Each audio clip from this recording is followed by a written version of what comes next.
Okay, I see we have quorum, so I will call this meeting to order. Tonight, we have a single public meeting to do with the tannery site, and we have a single item on our one comprehensive report on our regular meeting. And I will turn to the clerk. I don't think I stole her thunder, but the floor is yours. Not at all, Mr. Chair. Thank you very much. Welcome everyone to tonight's Planning Committee meeting.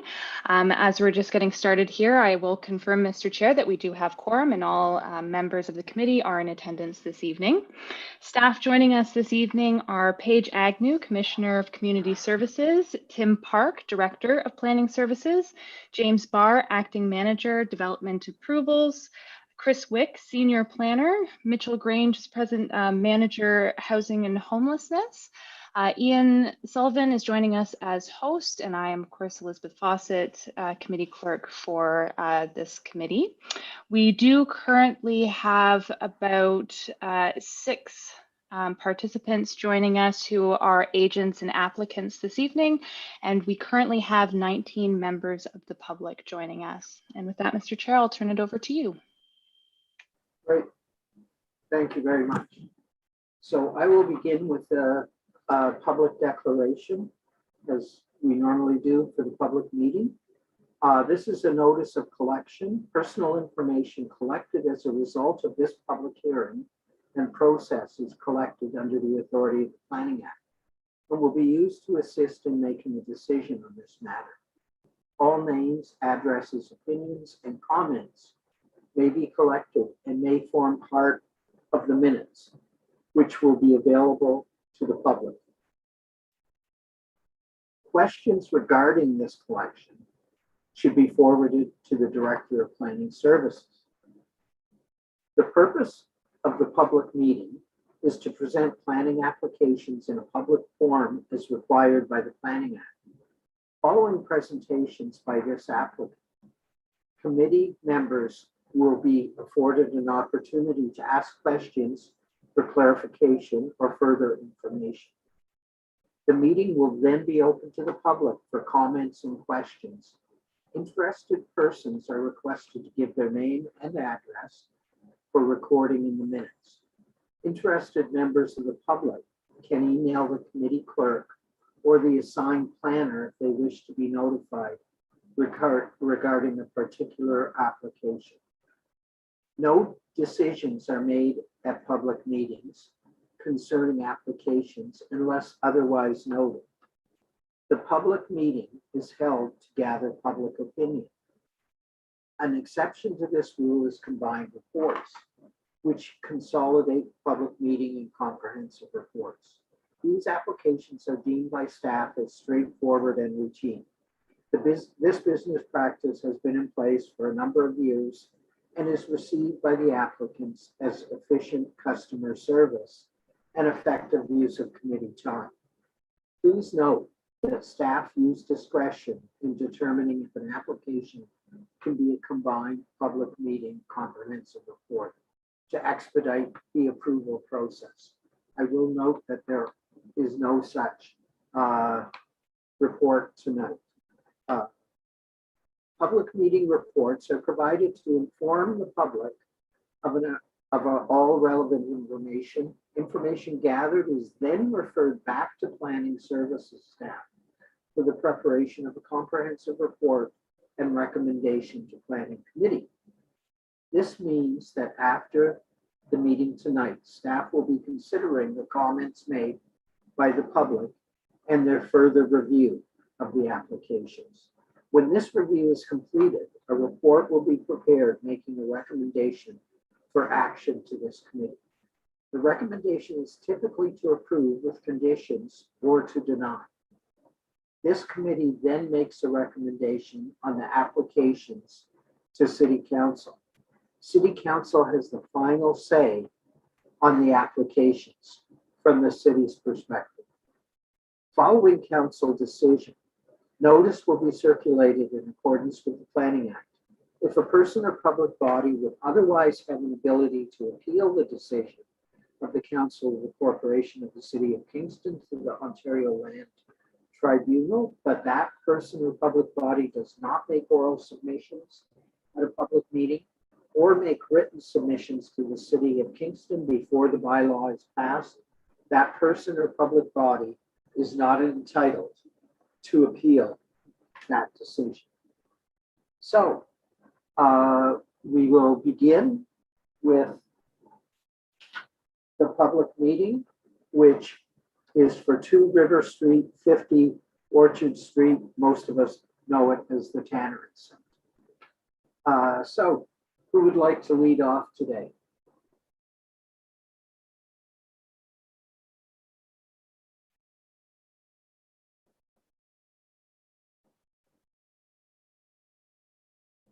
Great. And if the city planner can just comment on the public circulations and how we're in accordance with the Planning Act.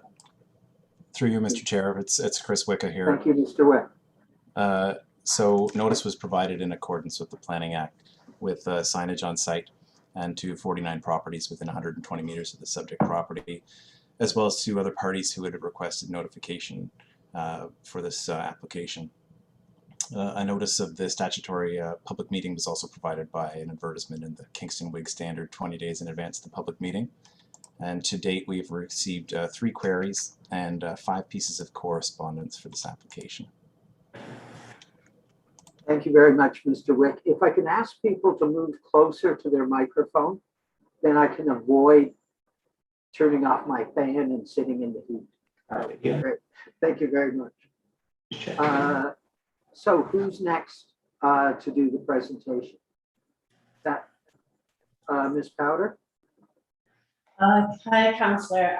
So at the moment, we're all meeting at our office, and with me I have Mark Tao, our IBI planner, Rob Snitzinger, our ecologist, and Erica Gray from XCG. So Mark will be leading off the presentation for us at the moment. And it looks like our video isn't working, so I can start, but we'll see if we can get the video working there. Maybe Elizabeth turned off our video maybe on their end. So, all right, I'll start off here. So thank you. So as LaToya introduced, my name is Mark Tao. I'm a planner with the IBI Group. So presenting tonight with several colleagues and other consultant team members for the public meeting for the Davis Tannery lands for applications for official plan and zoning bylaw amendment and draft plan and subdivision. Next slide, please.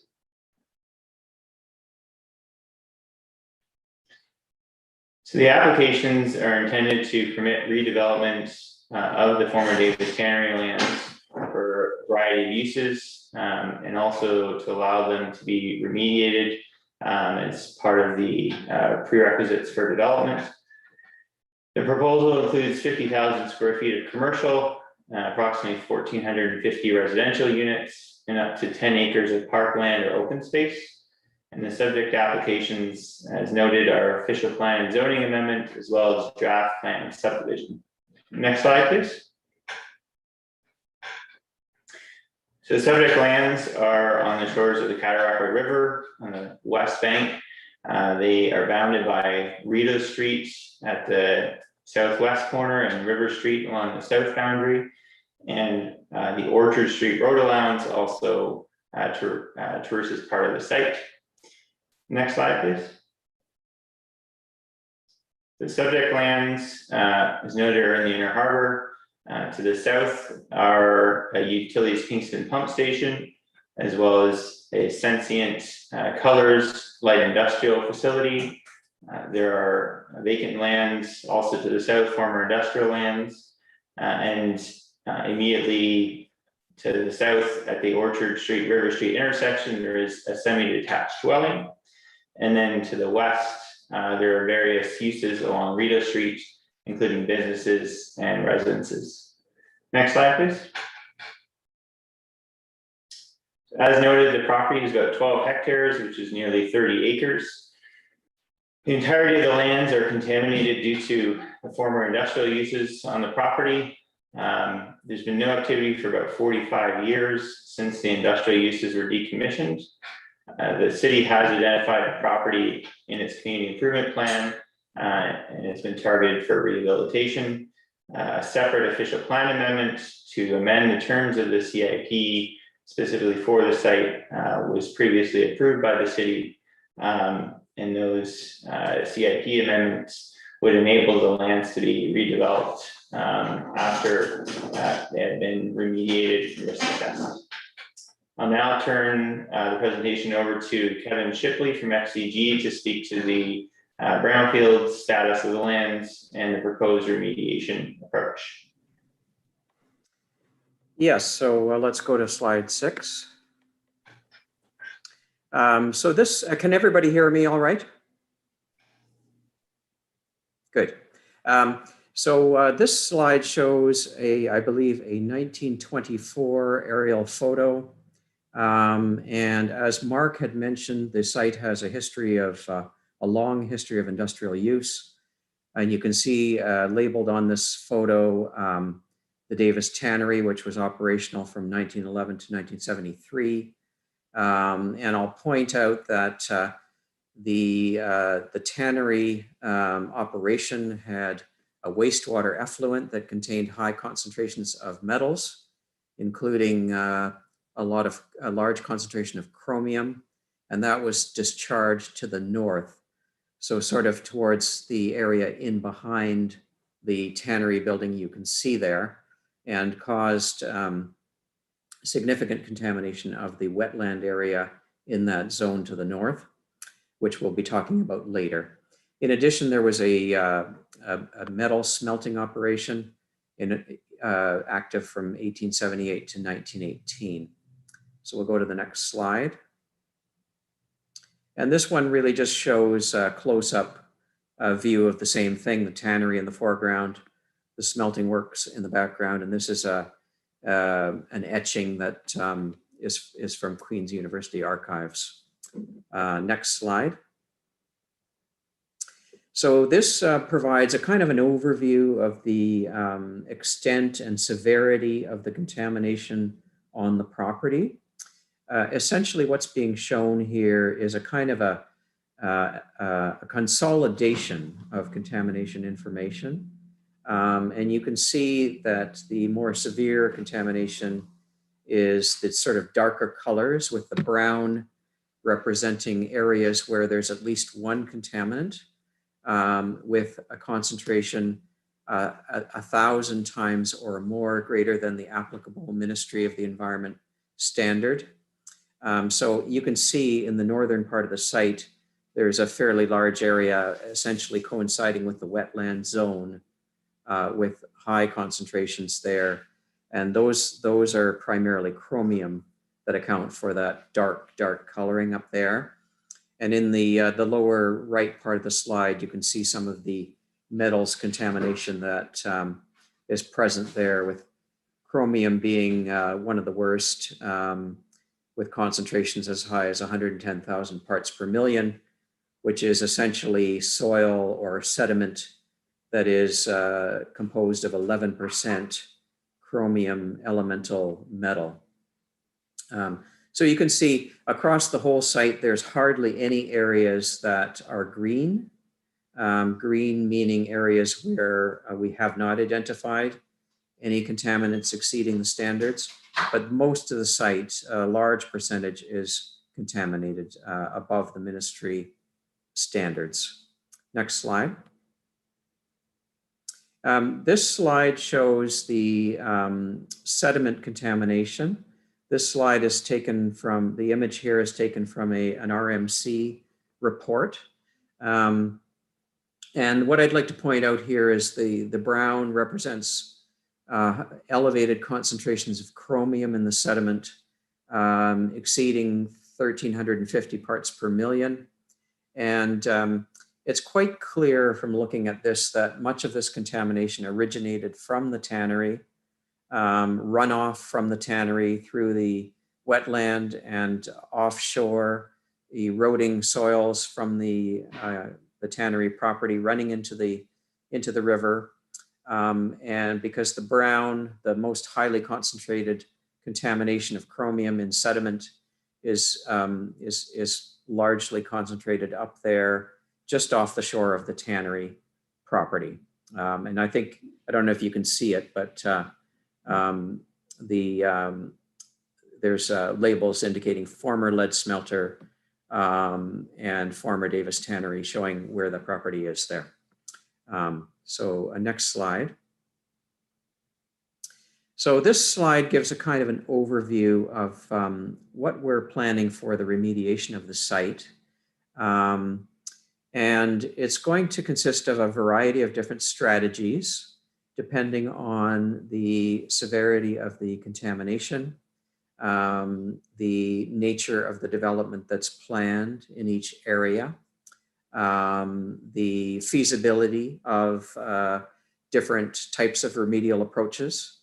But essentially the light blue coloring is an area where we're planning a full remediation involving excavating the contaminated soil, removing it off-site to a suitable disposal location, and then constructing the development in those areas.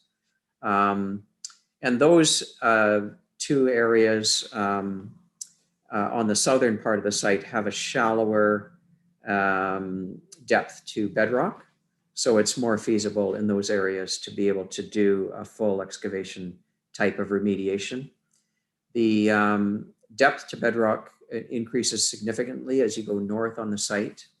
And the depth of contamination consequently as well is quite a bit greater in those areas and not as feasible to do an excavation type of approach. So the areas to the north of those light blue colored areas are shaded with a kind of a light yellowish orange, and that's where we'll be doing some excavation, but also capping. And then further to the north of that and along the eastern part of the site, you can see a green color. That's where capping is planned in the upland areas. On the north part of the site as well, there's an orange color, and that is also capping, but it's a different type of capping. It's a capping that's planned for the most contaminated part of the wetland. And in those areas on the north, there's no development planned, no construction of buildings planned, but the capping is being done in order to address the risks that are associated with that highly contaminated area that I had pointed out in one of my earlier slides with the chromium contamination and other metals and other types of contamination. What we want to do there is we want to reduce the risks by capping in order to prevent the runoff of that contaminated sediment through a scouring and erosion process into the river and causing additional contamination of the river, especially in light of the fact that there is a plan by the federal government for an inner harbor remediation program to clean up the river. And it's important from that perspective to ensure that there's no further runoff of contamination into the river.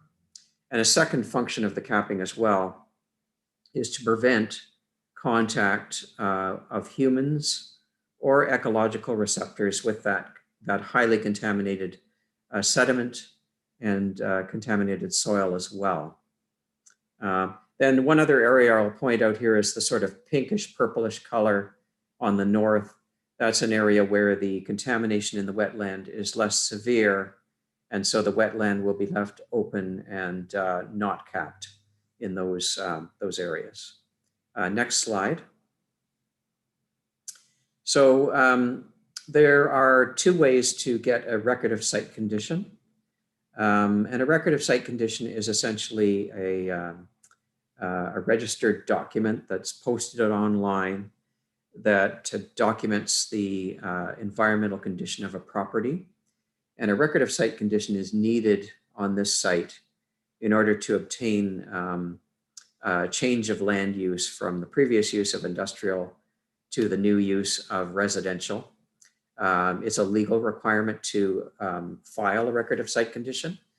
And the two methods that we're looking at that can be done to obtain that RSC are either remediation or risk assessment. And we're planning a combination of both at this site, as I explained on the previous slide. There are over 400,000 tons of contaminated soil on the site being dealt with either through capping or through excavation and removal.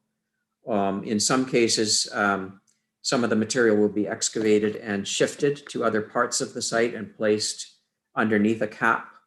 But it all needs to be addressed in some way in order to obtain that RSC. Other remedial methods that have been considered are washing or the treatment of soils.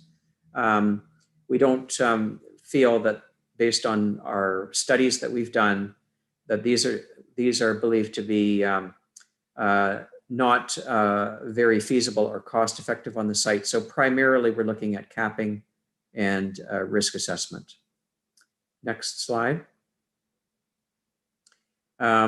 So the remedial approaches that we looked at here were option one, do nothing, which is not acceptable on the contaminated areas of the site in order to obtain a record of site condition and in order to ensure that the risks to the human and ecological receptors that will be exposed to the contamination, in order to ensure those risks are within acceptable limits, we have to do something.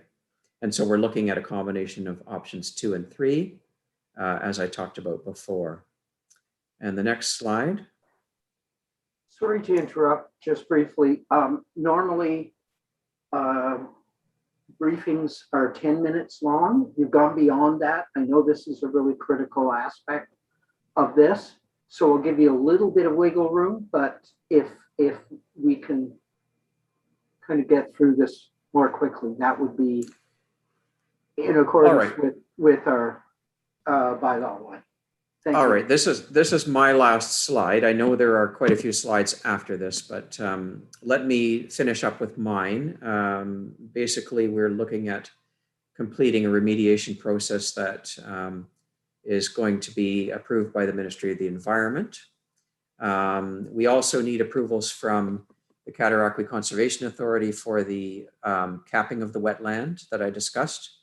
And we're going to need the Ministry of Natural Resources to approve an adjusted boundary for the provincially significant wetland once the capping process is complete.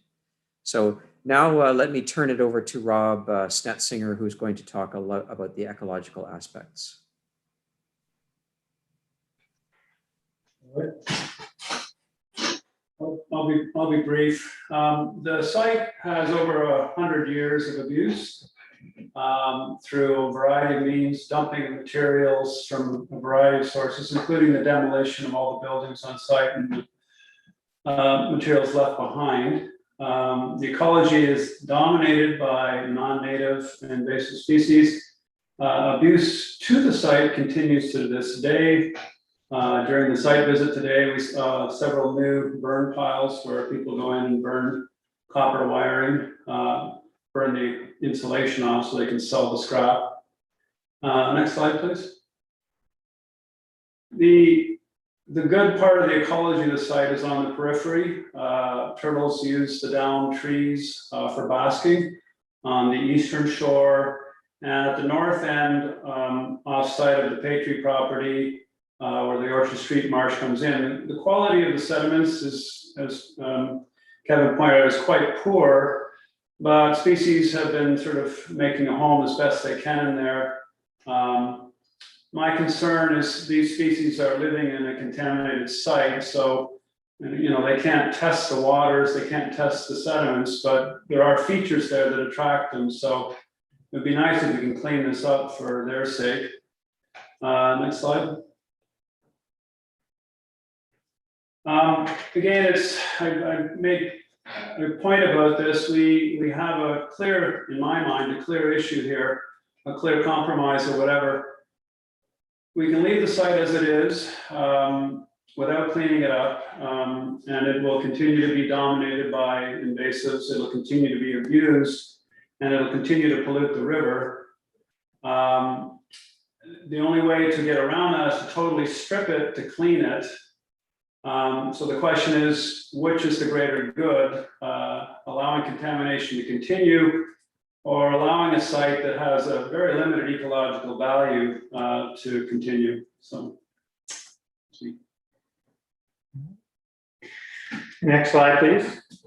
So I just want to pause here for a moment, just with respect to time limit. We have a number of slides. And so my understanding is that public meeting presentations are not limited to 10 minutes. So we've certainly had many lengthier presentations in the past. So I just want to clarify that before we proceed. Yes, I can clarify that for you. I know this is a really complex and a really important project.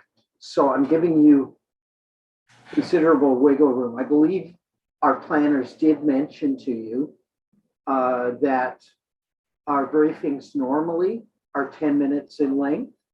We're now probably double that. I would just implore you to go through quickly. It doesn't do our staff or the committee much to end up with a midnight meeting. So if you could kindly, and this isn't the first of the public meetings, so try to be less repetitious, and try to point out how things have changed from your earlier public meeting. Thank you. Yeah, thank you for that.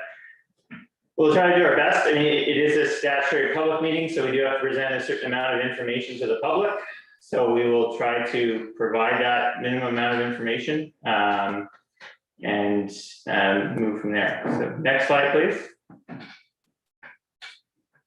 So the proposed development has changed from the first public meeting and the multiple public open houses that we've had. So next slide, please.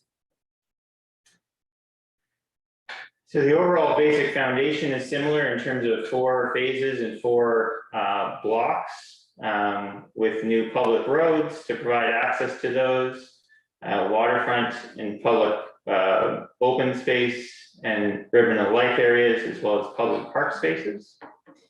Next slide, please.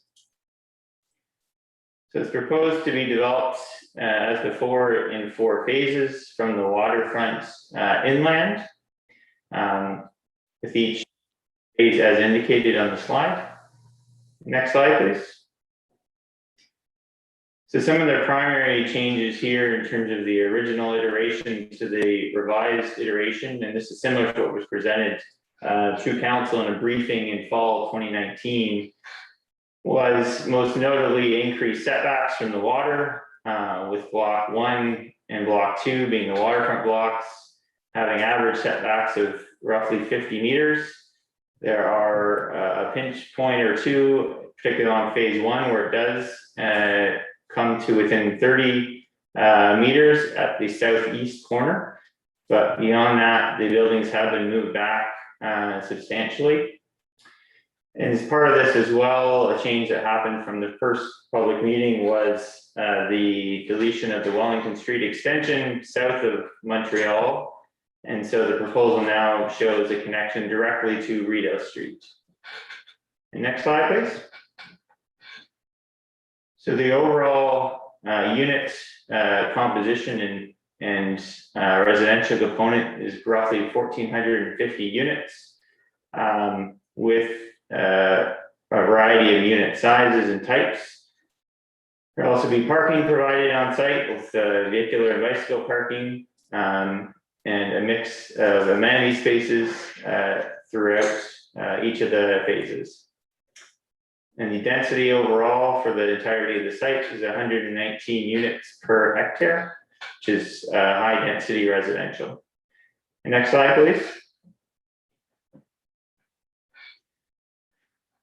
So in the interest of time, I will skip this slide as well as the next slide as well.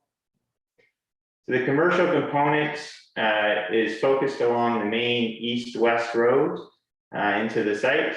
So along that major, I guess the major access road, which would be a public road. The red shows where mandatory ground floor commercial would be. And then the blue indicates where there would be flexible space that could be used for commercial, live-work units, or potentially residential. And this is a change from the first iteration based on conversations with staff and peer reviewers about the amount of commercial that would be viable on the site. Next slide, please. Overall, the project is proposed to provide a complete community in terms of mix of uses on site for both existing residents of the project, as well as to provide uses for the neighborhood surrounding the site. This would be uses such as a local grocery store, service and amenity uses such as medical offices, etc., as well as public park space. Next slide, please. In terms of the broader context, it is again well located, and the proposed mix of uses fit well within the location and the neighborhood, as well as to be within walking distance of a variety of other uses, including the downtown. Next slide, please.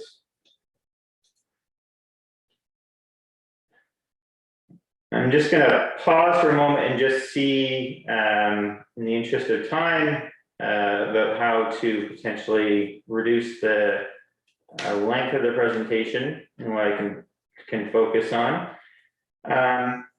So I'll stop here and I'll say, so one of the major changes to the project has been to create more variety in heights from the initial iteration, which was exclusively 6 stories. And so what has been done is to provide a variety of heights, with lower heights at the water, stepping down to 4 and 5 stories, and then some portions that stepped up to 8 stories for the phase 1 and 2 buildings.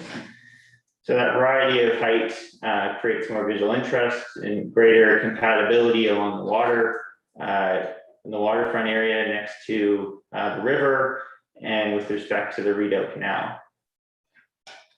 So I'll now ask to skip through to slide 38.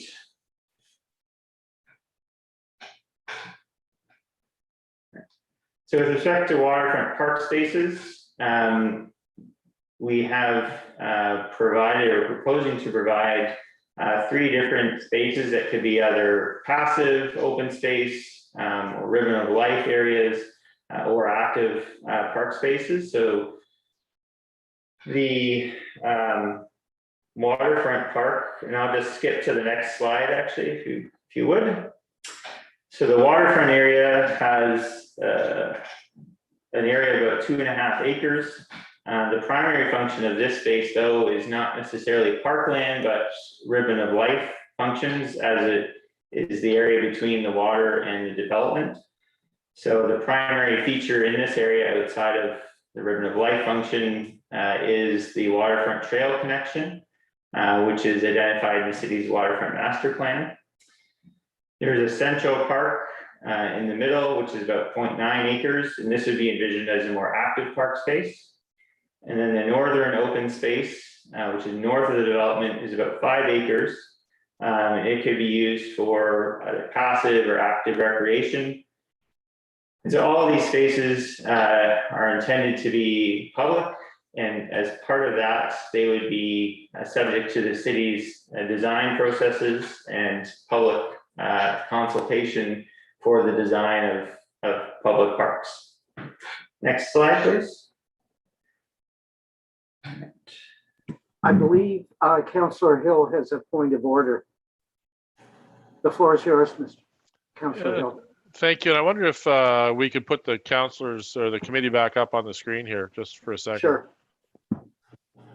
I'm just concerned that, and I understand, Councillor Neal, and Chair Neil, that what you're trying to accomplish here, but this is a pretty critical file for the community, and I'm concerned that, you know, if all of the information isn't delivered tonight that we need to hear, that it might, you know, somehow compromise the public meeting, you know, later on if it gets to. So I just think I'd hate to see the applicant here not be able to provide all the information that they want to.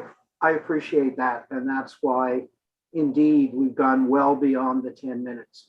I agree with you that the 10-minute rule isn't made for very complex major developments, but it is part of our bylaw process. If 2/3, I would entertain a motion to give additional time. Yeah. And if 2/3 of us vote for that, then indeed it'll allow us to grant greater time, which frankly, I think I've probably done illegally already, but I would certainly move that, Mr. Chair. Okay, and is there a seconder? Councillor Kiley? All those in favor of allowing some additional time? That passes unanimously. And just a word to our staff, perhaps we definitely want to avoid midnight meetings, but if we can allow so that we don't always have to do a notwithstanding bylaw motions and look for 2/3 every time this happens, that would be good. And I should have brought that up at the preparatory meeting we had yesterday. Yes, Mr. Park. Through you, Mr. Chair. Yes, staff will work with the applicants and try to limit the simpler applications to the 10-minute limitation, but recognize when we do have complex applications such as this, we'll advise you during the briefing that we would recommend a longer period for the presentation. Thank you. I appreciate that. And if at the presentation at the beginning of public meetings or the comprehensive report, if staff just wanted to give us a heads up that this could be give extended time to. I appreciate that. Thank you, Councillor Hill. We'll go back to the presentation now. All right, thank you. I know long presentations are nobody's favorite, so we try to balance presenting enough information and certainly know that there'll be questions that come up afterwards that allow us to circle back to important issues. So I will still continue to try to move it along, and we can go from there. We appreciate that. Thank you. So we'll just skip forward to slide 44. So with respect to heritage, an HIS was done. They made a number of recommendations. It was also peer reviewed. And so that has helped inform the process and is informing it as we go forward. Parks Canada has also provided comments with respect to the location on the river as part of the Rideau Canal. So part of the Parks Canada comments, they did review this latest version of the proposal and were satisfied with the changes that have been made, particularly keeping the waterfront portion of the building to 6 stories or less. So the change to 4 and 5 stories at the water's edge, and then increasing in height a bit as you move in from the water. Also the naturalized shoreline edge, so that ribbon of life, and a 30+ meter setback from the water were things that were recommended by the HIS and Parks Canada, and is what is proposed as part of the development. The next slide, please. So in terms of sustainable building features, a number of things are proposed to be implemented, including increased energy efficiency above and beyond the building code, which may relate to the other initiative by council to look at green building incentives in the city. Also electric car parking, car shares, and also use of solar energy and solar heating and water reclamation in the building itself. There are things like solar walls and rooftop solar proposed as part of the building itself. And next slide, please. One element of the projects, due to the rather unique nature of the property having a water lot associated with it, and the water lot currently being zoned for a boathouse. The Kingston Rowing Club, together with Queen's University, is pursuing the implementation of a new rowing club facility in the water lot. This is still at a fairly conceptual stage. As I said, the existing water lot has a zoning permission for a boathouse. So the intention is to make use of that zoning to accommodate a boathouse on the water lot. That would be subject to further review as part of an environmental impact study specific to the boathouse, as well as conservation authority approvals. Next slide, please. So I just touched briefly here in terms of contributions of the development to the community. In terms of job creation, there'd be a substantial amount of job creation over the course of the project, as well as creation of a number of accessible barrier-free units, and then of course the public waterfront spaces and public pathway. Next slide, please. One thing to note is also just with respect to recent deliberations in the related CIP, the net municipal property tax revenue through 2050 is estimated to be approximately $95 million, which is after any rebates given for brownfield assistance. And next slide, please. So we'll just briefly go through the policy context and zoning, and then we will wrap up. So the provincial policy statement does encourage development of this nature.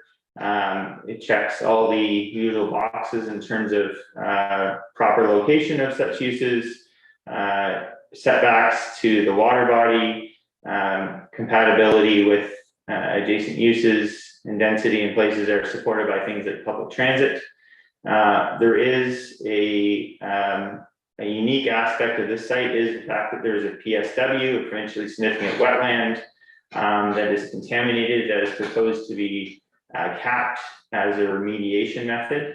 And so that is something that has required numerous conversations with provincial ministries as well as city staff as to how to address contaminated wetlands, because the provincial policy statement doesn't contemplate how to deal with contaminated wetlands such as this. So that is an ongoing conversation with the province as to how to address that part of the PPS. And it's something that will continue to be discussed with staff in the coming months. Next slide, please. So the official plan designates the majority of the site as residential, with the wetland and waterfront areas designated as environmental protection area. And in the next slide, we're proposing the official plan amendment to align the residential boundary to the proposed development and adjust the environmental protection designation and riparian corridors to the water's edge and to the new wetland boundaries after they have been capped and remediated. And also to remove the significant woodland overlay, as the tree removals are necessary as part of the remediation of the site. And next slide, please. So this is the proposed official plan designations. You can see that the yellow is residential, which matches the proposed development. And then the gray areas are environmental protection. So that aligns with the 30-meter ribbon of life. And then the green area is outside of that ribbon of life area and is intended as open space. And next slide, please. And yeah, we'll advance 2 more slides forward to the last. There we go. Yeah, thank you. So just in summary, we reviewed the proposed development against the policies of the official plan, including things such as compatibility, cultural heritage, the urban design of the development itself, waterfront protection and natural heritage. And as a complex site with contaminated wetlands, it certainly requires a unique approach to achieving the intent of the official plan, so that we are recognizing the existing natural heritage features on and adjacent to the site, while allowing for remediation to happen in a way that deals with the legacy of contamination on the site. And that's proposed to be achieved in part through the official plan amendment.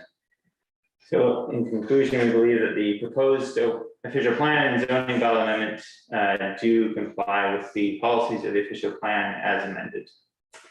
The next slide and the last section is the zoning.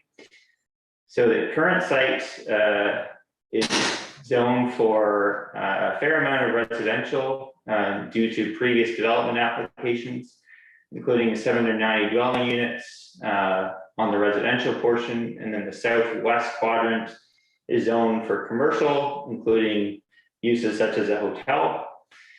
And then the waterfront areas is zoned for parkland, and there's a portion of environmental protection, but that doesn't match up with the official plan. And so the proposal for rezoning, which if we move to the next slide, includes changing the majority of the site where the development footprint is to a site-specific B3 zone, and the waterfront areas and the ribbon of life would be zoned to protect those areas accordingly and place parkland and open space.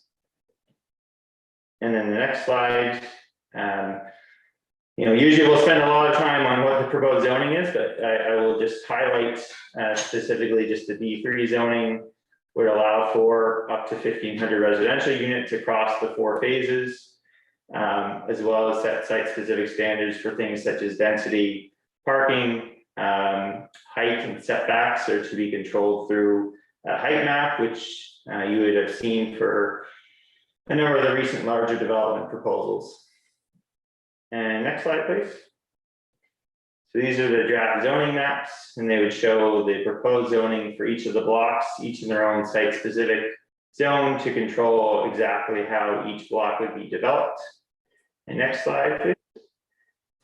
This slide shows the rezoning of the waterfront areas and the open space and ribbon of life areas to match the official plan amendment. And next slide. And finally, we are proposing to create the lots and the new public roads through a draft plan of subdivision. And so we result in 4 development blocks, 3 park space blocks, and then new public streets. Next slide. And this just highlights the location of the public roads, as well as the phasing for when those roads and private road would be developed, including opening up of River Street to connect to Rideau Street. And the last slide, just next. So in conclusion, we believe that the applications are consistent with the PPS, conform to official plan policies as proposed to be amended, and are compatible with existing end uses. And so we request that when the time comes that the applications be approved. And that is everything, and happy to take questions.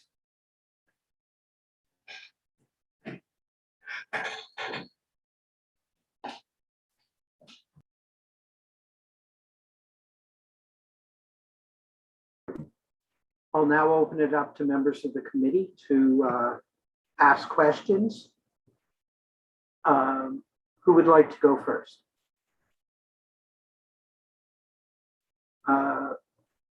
Seeing that, Councillor Kiley, floor is yours. Thanks, Mr. Chair. Through you, I will admit that this is a bit of a lob ball, softball question just to start. Recognizing that there was a bit of a time crunch, is there a slide or two that the proponent wanted to highlight that was initially skipped now that we've waived the bylaw?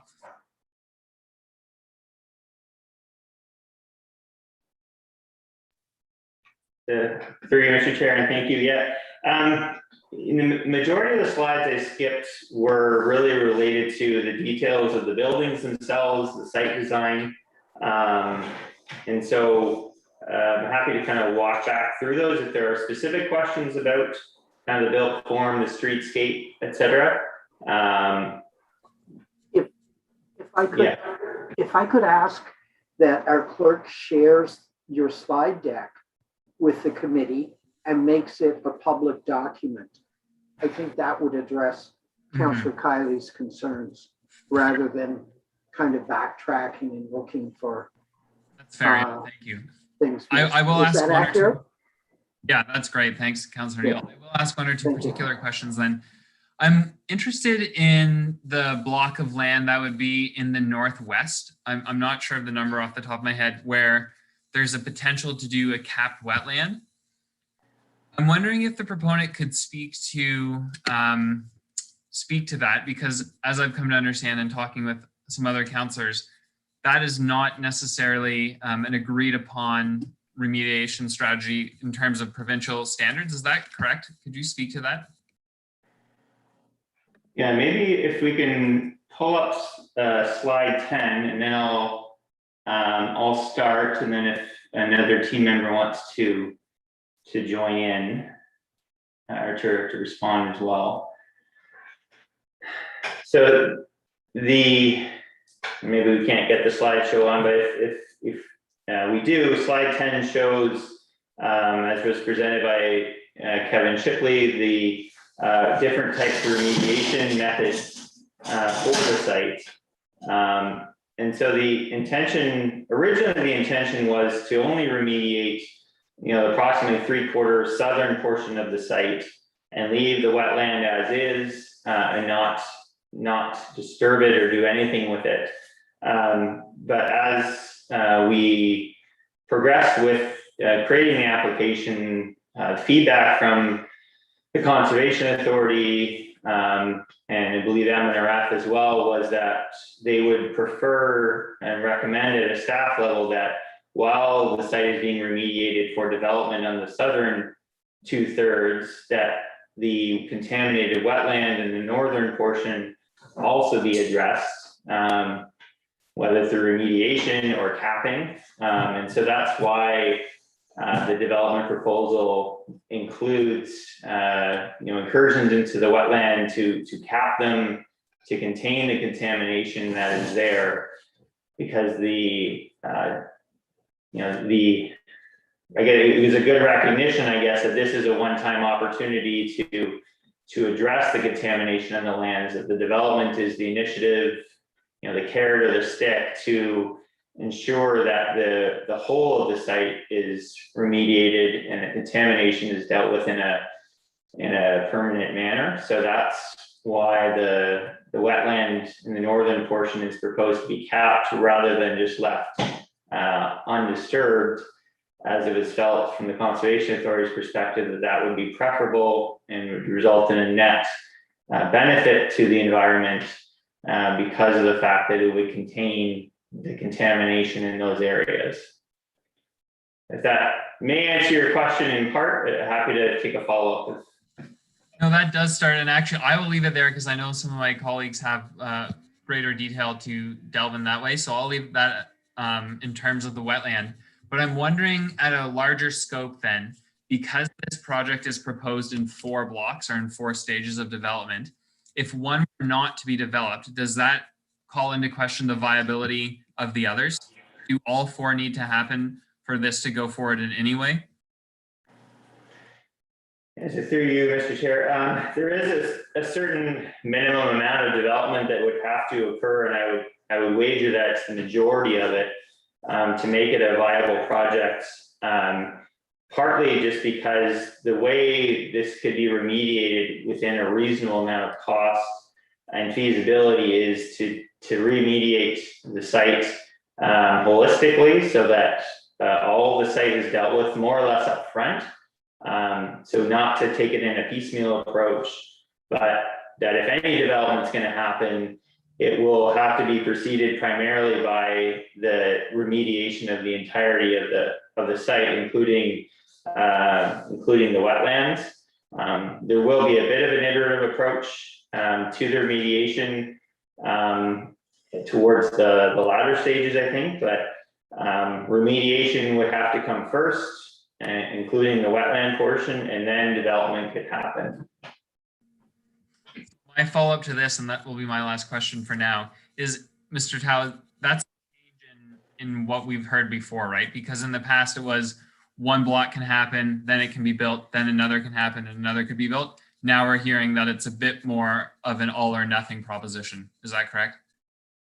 So through your share, no, I think it's because I guess in a normal situation with a smaller site, you would just remediate the single development site at once and then it's done. In this case, because it's such a huge amount of contaminated material, the most cost-effective method and the most, I guess, viable method to remediate it involves moving a lot of the soil around, like moving good soil from some portions of the site to other portions of the site where it can be appropriately capped or treated. And so it has always been the proposal that the majority of the site would have to be remediated as part of a comprehensive remediation plan for the whole site. And so I think that is the way that the remediation plan would work for the site. Otherwise, it becomes extremely costly to try to do it on a phase by phase basis, and well outside the realm of possibility for any kind of viable development on the site. All right, thank you.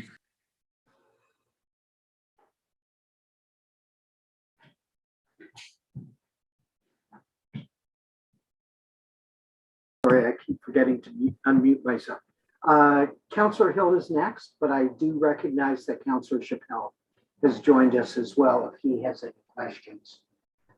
Councillor Hill. Thank you, through you, Chair. I'm just kind of following up a little bit on what Councillor Kiley had to say. So, because I've heard often about the brownfields in Kingston and I know it has to do with the rock formation, the limestone, but that the contamination can kind of gravitate. Is that a concern that if we don't remediate or cap or address the issue in the northern part of that lot, that it could over time kind of work its way into where the development actually is, where the people are living? Yeah, Mr. Shipley. Yeah, I can answer that. That's not so much the concern, although it would be partially true. But the primary reason why it's necessary to remediate that contaminated area to the north, where the wetland is to prevent the scouring and erosion of that material running into the river and continuing, because you can see from the presentation that I did that that's been happening over the years. And the evidence is that it's continuing to happen, and it can happen in the future. So that's a big reason for it. Another reason is because now you're going to have a dense population of people living in this area. And we don't want that contaminated material on the north to be open for children and people accessing the area for recreation to be exposed to those contaminants. So those are the big reasons. There's not as much of a likelihood of leaching of the material down into the bedrock and then migrating to the development and causing impacts in that way, although it is possible. There is such a thing as leaching of contamination from soil or sediment, entry into bedrock and migration that way. It is possible that could occur. I think it's not likely that it would be a significant mechanism because the contamination's been there for a long time, and most of that sort of leaching activity, carrying it downwards, likely has already taken place. So, and then my next question, I'm sure, we're going to hear from lots of folks tonight about this, but might as well take an opportunity to address it now. And that's sort of the preservation or the care of the, wildlife along the shore, the birds and turtles, et cetera. I know that you're looking to establish the 30-meter ribbon of life, but are there any other aspects of addressing kind of concerns related to wildlife that you folks have considered already? So one of the requirements from an environmental perspective with respect to wildlife and invertebrates that are present in the soil, as well as vegetation. When we do a risk assessment, which is what we would be doing with respect to the shoreline area, when we do a risk assessment, the ministry requires that we look at all the contaminants present in the soil and look at what effects those contaminants could have on humans and ecological receptors if they, for example, were to ingest the soil. If, for example, you had a child playing in the dirt and they ingested that soil, if it was exposed on the surface, or birds or burrowing mammals and so on. We have to look at all of those. And we need to evaluate the risks. And so my experience with a site with the level of contamination we have here is that unacceptable risks would be determined to exist based on the contamination in the soil, and therefore action would have to be taken to address that. And that action would be the best type of remediation that can be done to address that would be capping. And the capping as well would along the shoreline would prevent the erosion of the soil also running into the river and impacting benthic organisms in the sediment or fish and other aquatic life in the water. So that's basically what we're looking at doing. Okay. Thank you, Mr. Chair. Thank you. Seeing no other hands, I'll ask, Councillor Osanek, and I will be going to transferring the chair for a couple of questions myself. Go ahead, Councillor Osanek. Thank you, Mr. Chair. Through you, yes, I do have some questions that are very easy to answer and quick, but I just want to know for the record. No problem. Hear the answer, and other questions that are longer. Questions then through to the applicant, like Mr. Tao, for the multi-residential buildings in phase 1, 2, 3, 4, will they be condos or rentals? Do we know at this point? I could answer that one. I believe like 2/3 of it or 1/3 of it will be rentals, and then the rest of it will be condos. Okay, thank you. Condos. And then I saw in the slide deck that you presented, there was one slide that talked about, that had a bullet point about affordable housing. It said ability to provide affordable housing. And so I just wonder, do we have some affordable limits? Is it 85% market rate, or what did it mean by that bullet? Through you, Mr. Chair, yeah, the applicant or the owners indicated that they're open to discussions with the City of Kingston's Housing Department about providing affordable housing in the project. So I think at this point, those conversations haven't been had yet, but I think the scale of the project and the component of rental, that there is that opportunity to partner with the city and the housing department to look at affordable housing units. But at this point, that's the only detail I could offer. Okay, thank you. And when we said 1/3 of the units would be rentals, is that, I think you had the one slide and I think it said, don't quote me, like 1580 units are going to be in this entire complex. If it's 1/3 rentals, maybe that also included the townhouses and everything. 1/3 rentals would be approximately what number? Are we looking at like, would that be 500 units that would be rentals or what? I'm just thinking about our housing crisis. It looks like rentals are very important to the city right now to provide. There's some confusion over which third. My primary business is rentals. There will be. I'm sorry, who's speaking now? Oh, Mr. Patry. Okay, Mr. Patry, if you could make this really brief, that would be good. Normally, we acknowledge the presenters, which in this case are your planners, to provide answers, but I will give you a quick opportunity to address that. And we'll definitely recognize you in the delegation public portion. So go ahead. Well, I believe I'm actually a presenter. I'm out of the country currently. And we did speak with staff about this. So I will be answering questions on the file as I'm the one that has the information for it. Great. Thank you. So my primary business is rentals. Goal is to do a majority of the site in rentals. There will be some portion in condos. We've worked with the city to try to get some of those in there. It gives a higher tax base, which helps with the brownfield program, which is why we've included the condos there. I would anticipate somewhere between 200 and 400 or possibly as many as 500 condos, but no more than that. I really am primarily an apartment builder. Great. Okay, thank you for that, Mr. Patry. Then I have another question. Somebody wrote in that they saw that this, the new concept plan that's being presented tonight is still highly dependent on the Wellington Street extension going through. Is that true?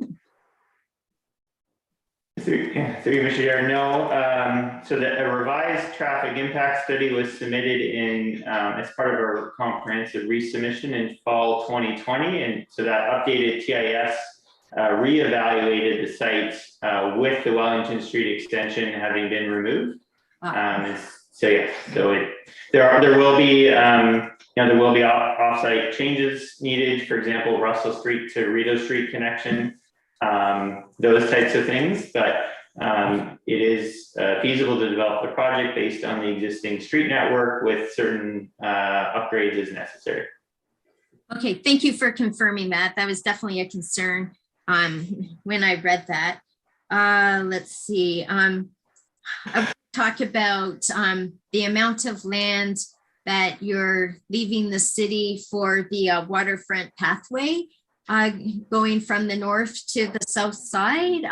Back when we had the flooding in 2017, I know that the England parking lot, a lot of that was underwater.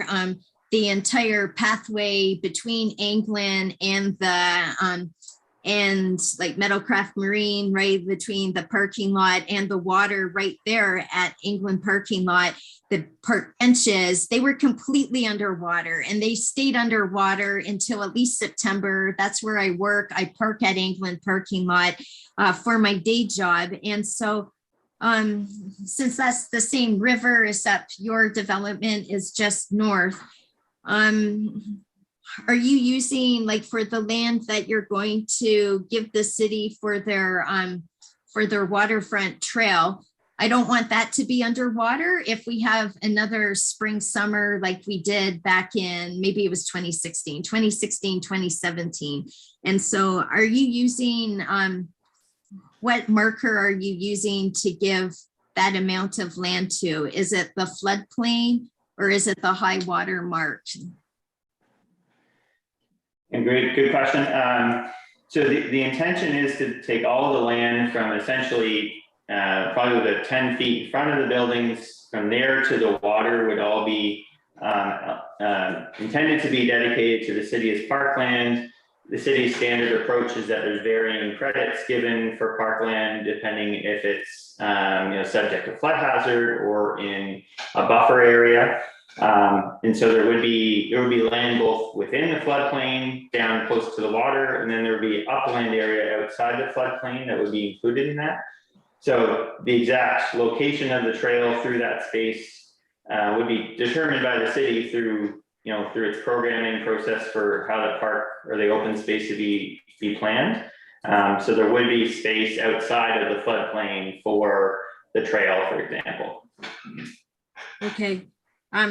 For the minutes, and then when the comprehensive report comes to planning committee again, if staff could just really take note of that point, because if we do have more springs like 2017, that entire waterfront pathway wouldn't be able to be used by anyone if it's like what happened down at England parking lots sometime in the future.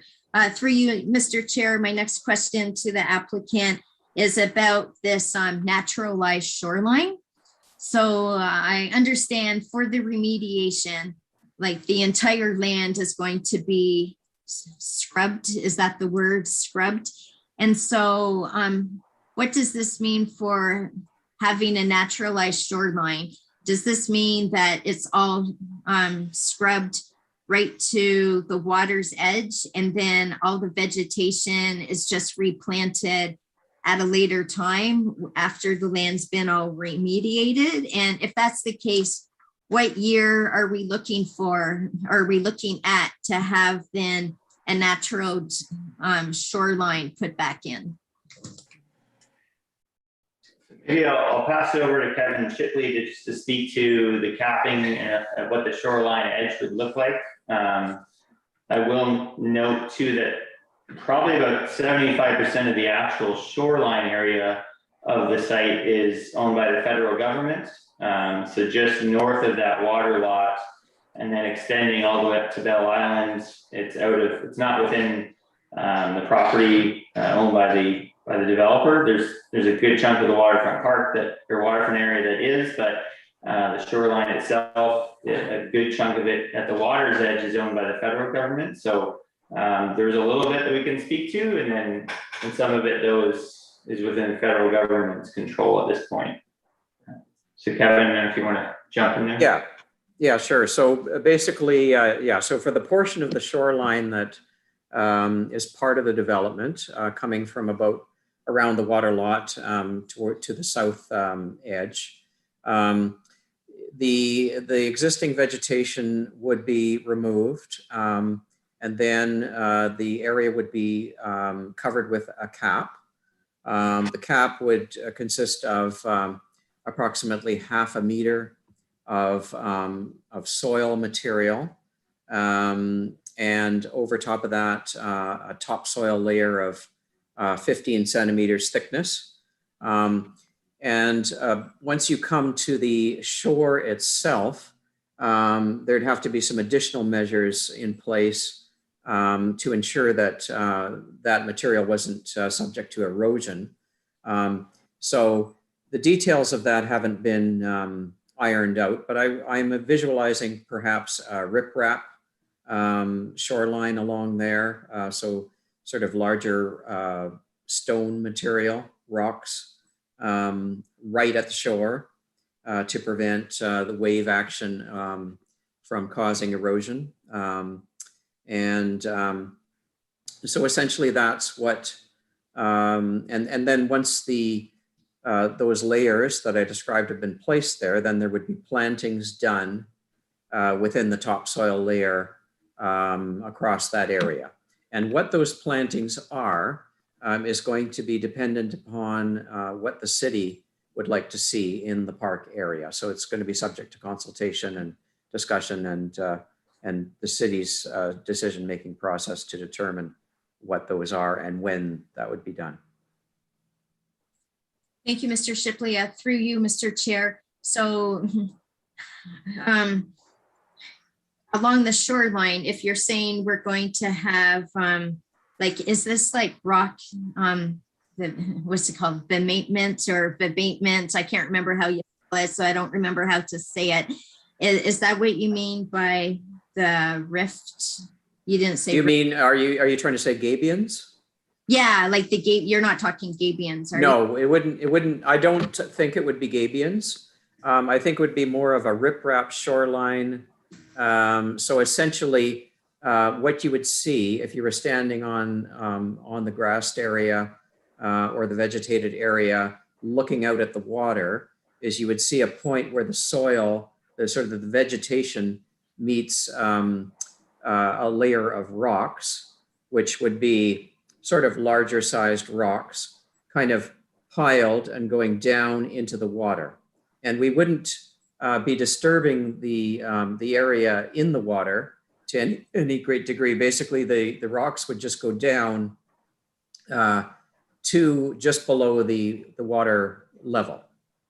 And then the purpose of that is to prevent wave action from eroding the topsoil that we're placing there and causing it to sort of erode away and damaging the cap that we're trying to put over the contaminated soil. So you'd see the rock going down. Then once you get into the water, it would be, we wouldn't need to do any remediation beyond the actual shore where the water meets the land. But in that area, I would visualize that some logs could be placed, or existing logs could be left for turtles to bask on and so on, for sort of a naturalized type of material along in the water just off the edge of the shore. And then, thank you. And then through you, Mr. Chair, what year do you see that happening in? Like, is there going to be a period of time where the shoreline, like there's just bulldozers along the shoreline for like 2 or 3 years, or like what time frame, if this all gets approved, right? Would there be really like no habitat at all for No, I wouldn't see it taking very long. It would basically just be done within one construction season. I think maybe I can ask Mark to clarify, but I think we would be doing this work along the shoreline in conjunction with phase 1 of the development. Is that correct, Mark, that it would be done in conjunction with phase 1?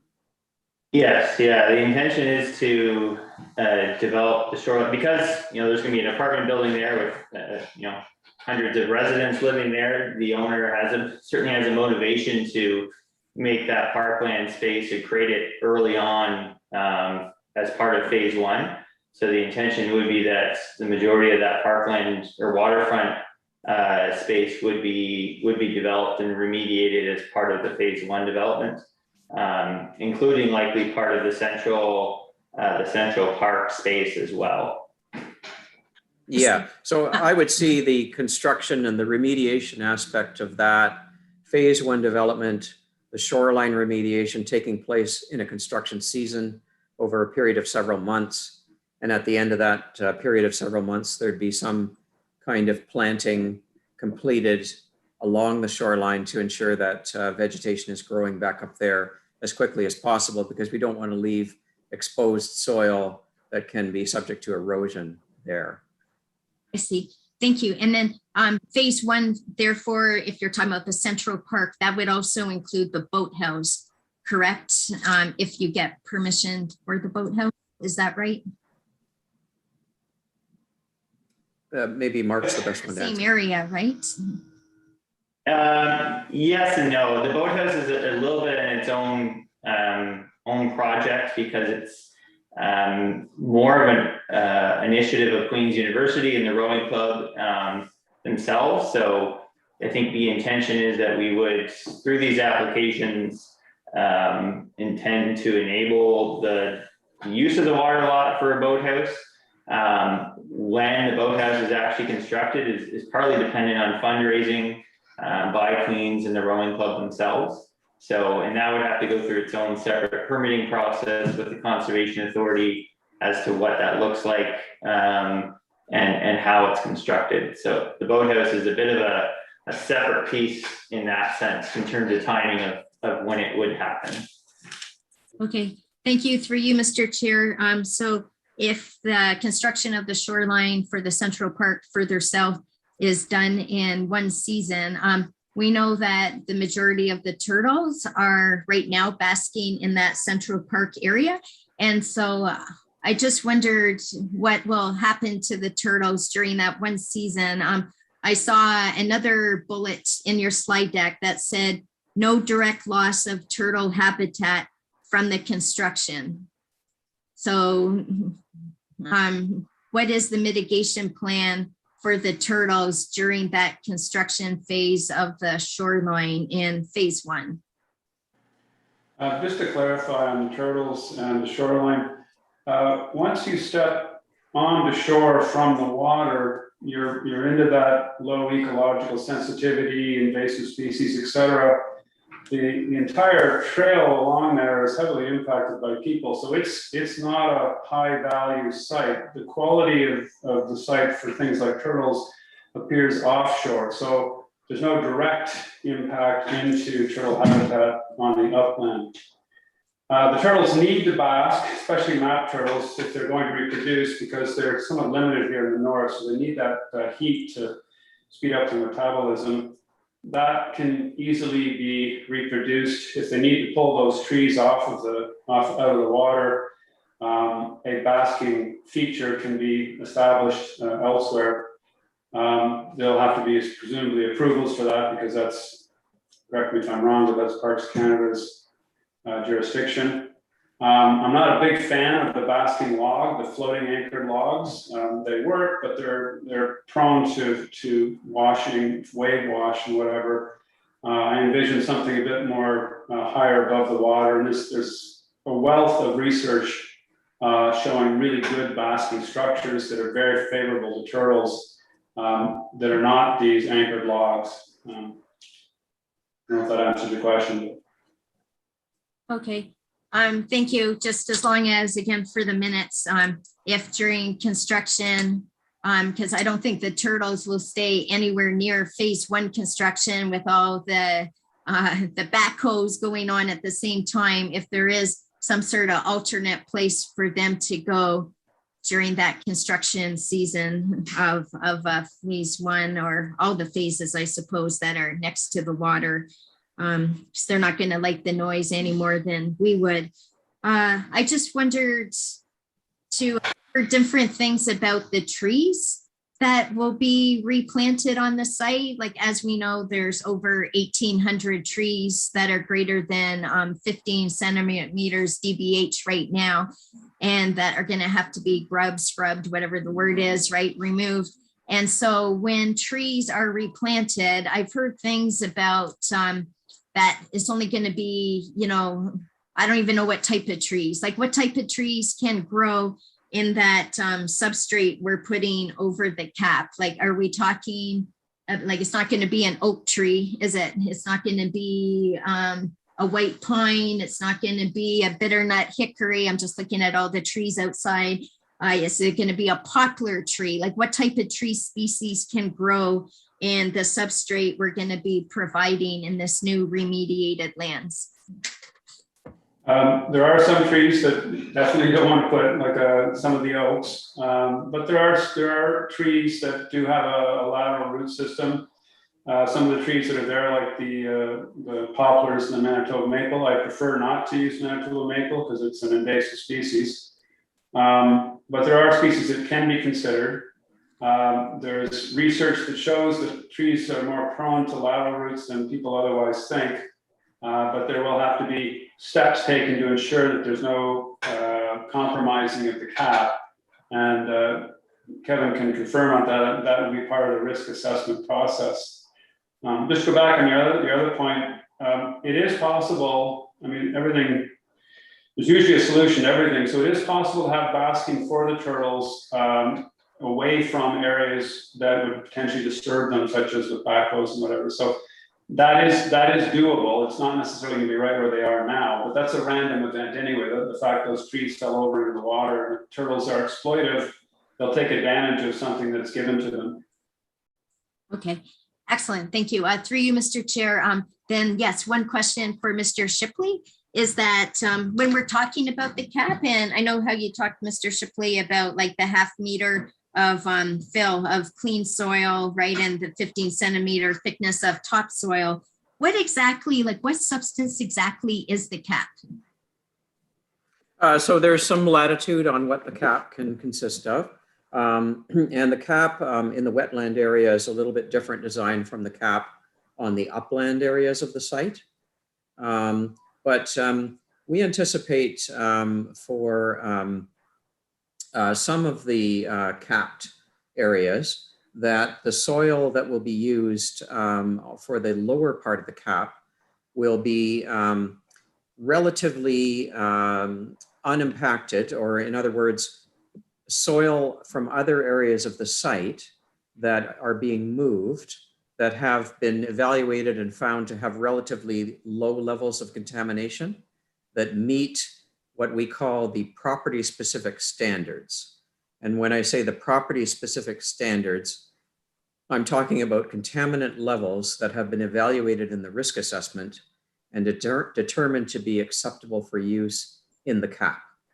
So in this way, we'll be able to reduce the impact on the environment through having to truck the soil off site. And we'll be able to instead use some of that less contaminated soil as part of caps in other areas of the site, and then covered with the topsoil. Oh, yeah, thank you, Mr. Shipley. So I kind of thought it would be like at the dump, right? That there's actually a liner that I kind of thought was the same thing as a cap, you know, whether it be a clay liner or a cement liner, that there is actually like some sort of actual substance that is called the cap or the liner. So when we say cap, we're talking about just like a type of soil. Yeah, layers of soil. Yes, layers of soil. Right. Okay, yeah. Thanks for teaching me that. That's interesting. And then I guess in terms of monitoring, you know how if there is a liner at the dump, and then leachate goes out, seeps out, goes into the river, whatnot, you know, like that's very bad. And monitoring needs to be done. So for this remediation, and then we build everything and we have the soil liner, or sorry, the soil cap, what monitoring after this is all developed will need to be done, and who will be doing the monitoring? Yeah, so there will be a need for some ongoing monitoring. In terms of the caps, the main thing that needs to be done is evaluating the caps, doing an inspection of the caps periodically. And quite often it's done twice a year. But just to inspect the caps and make sure there's no areas where the caps are being damaged or eroded, or somebody dug into it, or anything that would compromise the integrity of the cap. So that could be done by a trained person who might be a maintenance staff member at the facility. That person would be trained by an engineer who's a qualified person, such as myself, for example, to inspect the caps and make sure that they have good integrity. And that would include, I should also add, when I talked about what a cap consists of and that it consists of layers of soil, another type of cap that will be used at this site would be a paved cap. So for example, an asphalt surface in a parking lot or on an access road would also qualify as a cap. So all these areas, the areas of asphalt, the areas of any concrete pavement, grassed areas, the riprap along the shoreline would all be inspected. And if any areas were identified that had been eroded or damaged in some way, there'd be a requirement for it to be repaired within a relatively short time frame. Now, other monitoring, I don't anticipate that there will be a need for ongoing groundwater quality monitoring. There isn't too much in the way of groundwater impacts at this site. So I think that after the cleanup has been done, there's going to be some follow-up monitoring of the groundwater to make sure that it now meets the standards, or that the risk assessment shows that that groundwater does not pose an unacceptable risk, but that I don't anticipate that the groundwater monitoring would need to continue for a long period of time. It might just need to be done for a few times, maybe on a semi-annual or a quarterly basis for a year or two. Thank you. And then does that mean that the groundwater monitoring, is that also then monitoring of what's going into the river? Is that what you're meaning by groundwater, or is that just the runoff coming off the site? Like, is it going to be monitoring any contaminants going into the river? It would be monitoring the groundwater. And when I say groundwater, I mean the water that's down in the ground, that's seeping slowly through the ground towards the river. So it would ultimately get into the river, okay, sort of below the surface of the river at a very slow rate. So as I'm saying, I don't think there'd be a need for long-term monitoring of that groundwater. As far as surface water runoff, I also don't think there's a need for monitoring of the quality of the surface water runoff, because once the cap is in place, the surface water will be very much prevented from coming into contact with any contamination. So I don't think there'd be a need to monitor its quality. Thank you. Thank you very much. And then when you said they would have to be trained by an engineer, so is it the applicant who would have to pay for that monitoring, or is this like a city staff person who would be doing that monitoring twice a year? It's generally the applicant, the owner of the property, that does that with their own personnel who would be trained by the qualified engineer. Thank you. And because this is a brownfield and whatnot, is there a requirement from like the Ministry of Environment that then that monitoring that's done has to be reported to the MOECP? Yes. So basically the way that works is when there's a risk assessment completed and a requirement for these risk management measures, like the capping, for example, the ministry issues something called a certificate of property use, which is registered on the title to the property. So there's a permanent record of it. And under the certificate of property use, the ministry is imposing a legal requirement on the owner of the property to undertake this monitoring. And sometimes the certificate of property use requires an annual report, and sometimes it doesn't. But even if it doesn't require an annual report, my experience is that the ministry will do periodic inspections at the property, and they will ask to they will have a copy of the CPU, the certificate of property use, with them, and they'll ask the owner to run through all those conditions and demonstrate that they're all being met. Thank you. And then my last question for you, Mr. Chair, has to do with slide 10 and the northern wetlands. And also the letter that was received in October 2020 from the Ministry of Natural Resources and Forestry. So it's about the northern wetlands, and on slide 10, it's overlaid on top of the concept design plan. And it shows like how it shows the orange areas, which is what the applicant had wanted to be able to be redesignated away from being a PSW. And like it just shows those orange areas and the black crosshatch sensitive area as being, like part of that concept plan. And so my question then to the applicant is, like, we saw the letter from MNRF, and it said no alteration is going to be allowed in that PSW. So therefore, they're saying we're not going to change the boundary of the PSW to be more to the northeast. It's going to have to, like, the PSW is going to have to remain. Like, then how, if that's the case, then how does this affect the phase 2 and phase 4? Because that's the portion of the concept plan in that overlay on slide 10. I guess we can't show slide 10, but it showed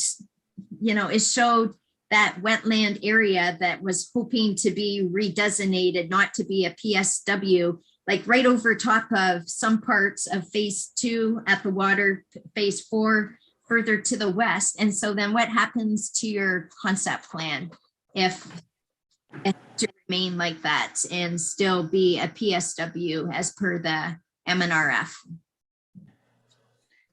Yeah, through you, Mr. Chair, thank you. Excellent question, and it's one that I guess it's a question that exists regardless of where the development happens. And when the Conservation Authority and the ministry suggested that we shouldn't just remediate the development parcel, but that the development should include remediation of the whole property, including the PSW, that led us down the road of, okay, how do we deal with contaminated provincially significant wetland? And if you look to the provincial policy statement, there's no contemplation of how to deal with contaminated wetlands. It's just a PSW is a PSW is a PSW. And so we've had multiple meetings with MNRF, MECP, Ministry of Municipal Affairs and Housing, Conservation Authority, and the city, with everyone struggling with how to, we're in a situation that the PPS and that planning policy doesn't contemplate, which is a contaminated wetland that needs to be disturbed, and we're not supposed to disturb a wetland. And so the wetland is proposed to be capped, as you see on slide 10, or proposed to be remediated, which is, at its face, contrary to what planning policy says, which means that which says you're not supposed to disturb a wetland. However, all the agencies, including MNRF, Conservation Authority, have all agreed that it's not acceptable to leave the wetlands as they are, and that this development should be used to address the contamination that's leaching into the harbor that's having all these other effects. And so that's still an ongoing discussion with the province and staff as to how do we remediate the site? How do we prevent the continued exiting of contamination from these wetlands, where the policy says that we're not supposed to touch the wetlands? And so I think that's where we're at right now. We don't have a defined answer as to how do we get from where we are to doing this capping work that the province says should be done as part of this development. And to me, staff can speak to this as well, because they've been part of those conversations. And so that's something that the idea, I think the way it would work is that agreement in principle would be provided by the ministry, because MNRF is the agency involved or responsible for determining what's a PSW, or they said this is where the boundaries are of the PSW.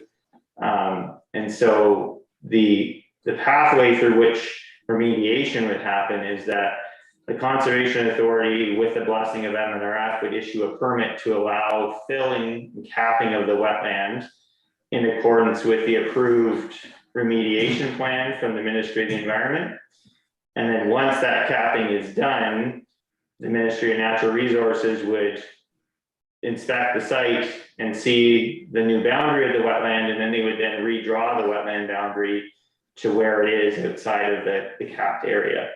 However, the mechanics of how that works is what we have been having all these discussions with amongst the province and the city and the Conservation Authority, and that's something that we hope to have addressed in the next couple of months in terms of the mechanism of how that would happen.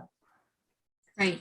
Well, through you, Mr. Chair, I can understand the concern from MNRF about the precedent that this would cause, right? Like, I read the letter and I agree with their comments, right?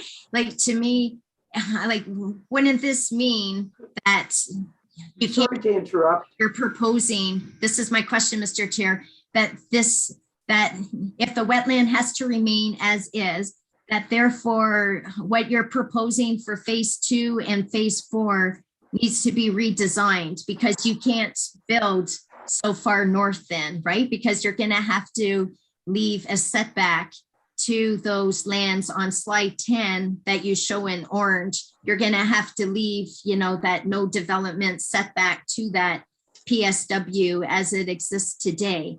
I know that when the development was first being proposed at being all 6 stories, it was because it was wood construction. And now since they're showing, the design plan is showing setbacks, you know, like four stories, 5 stories, and then 8 stories, the 8-story portion would still be wood construction. Is that right? The 8-story portion would be concrete.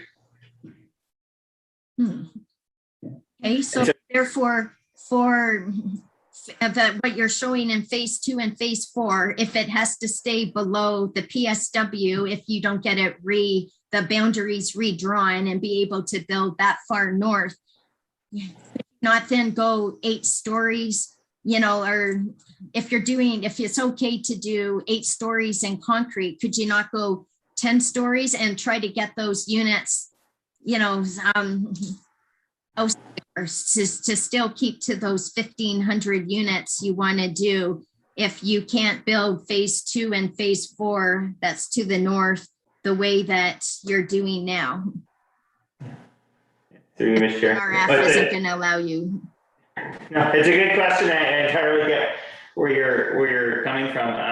And I guess the short answer is that what we've been advised and what the Conservation Authority and MNF have said in meetings is that they want the wetland to be remediated. They want it essentially to be capped. And for this, as we proposed it, for it to happen, because they're not satisfied with leaving the wetland as it is in its contaminated state. So what the problem that everybody's having around the table, including the provincial agencies, is we're stuck in this policy environment that says that we can't touch wetlands. But at the same time, the province wants to see the wetlands remediated because of the negative offsite impacts it has on the Inner Harbor and the rest of the wetland. And so that's kind of where we're kind of stuck, if you will, and what we've been working on is to try to figure out how to remediate the wetland, to cap it so that that goal is achieved in this policy environment that otherwise wouldn't allow it. And so the MNRF letter that spoke to precedents, yes, entirely, they don't want to open up that door. But in conversations with them, they've also, you know, the goal of cleaning up this rather unique site is also something that they see as important. And so that's where these conversations can go. And again, staff can attest to kind of the work that they've also been doing and talking directly with the ministries about how to find a solution here. So, yeah. Right. Thank you very much for allowing me to ask all these numerous questions. Thank you. No problem.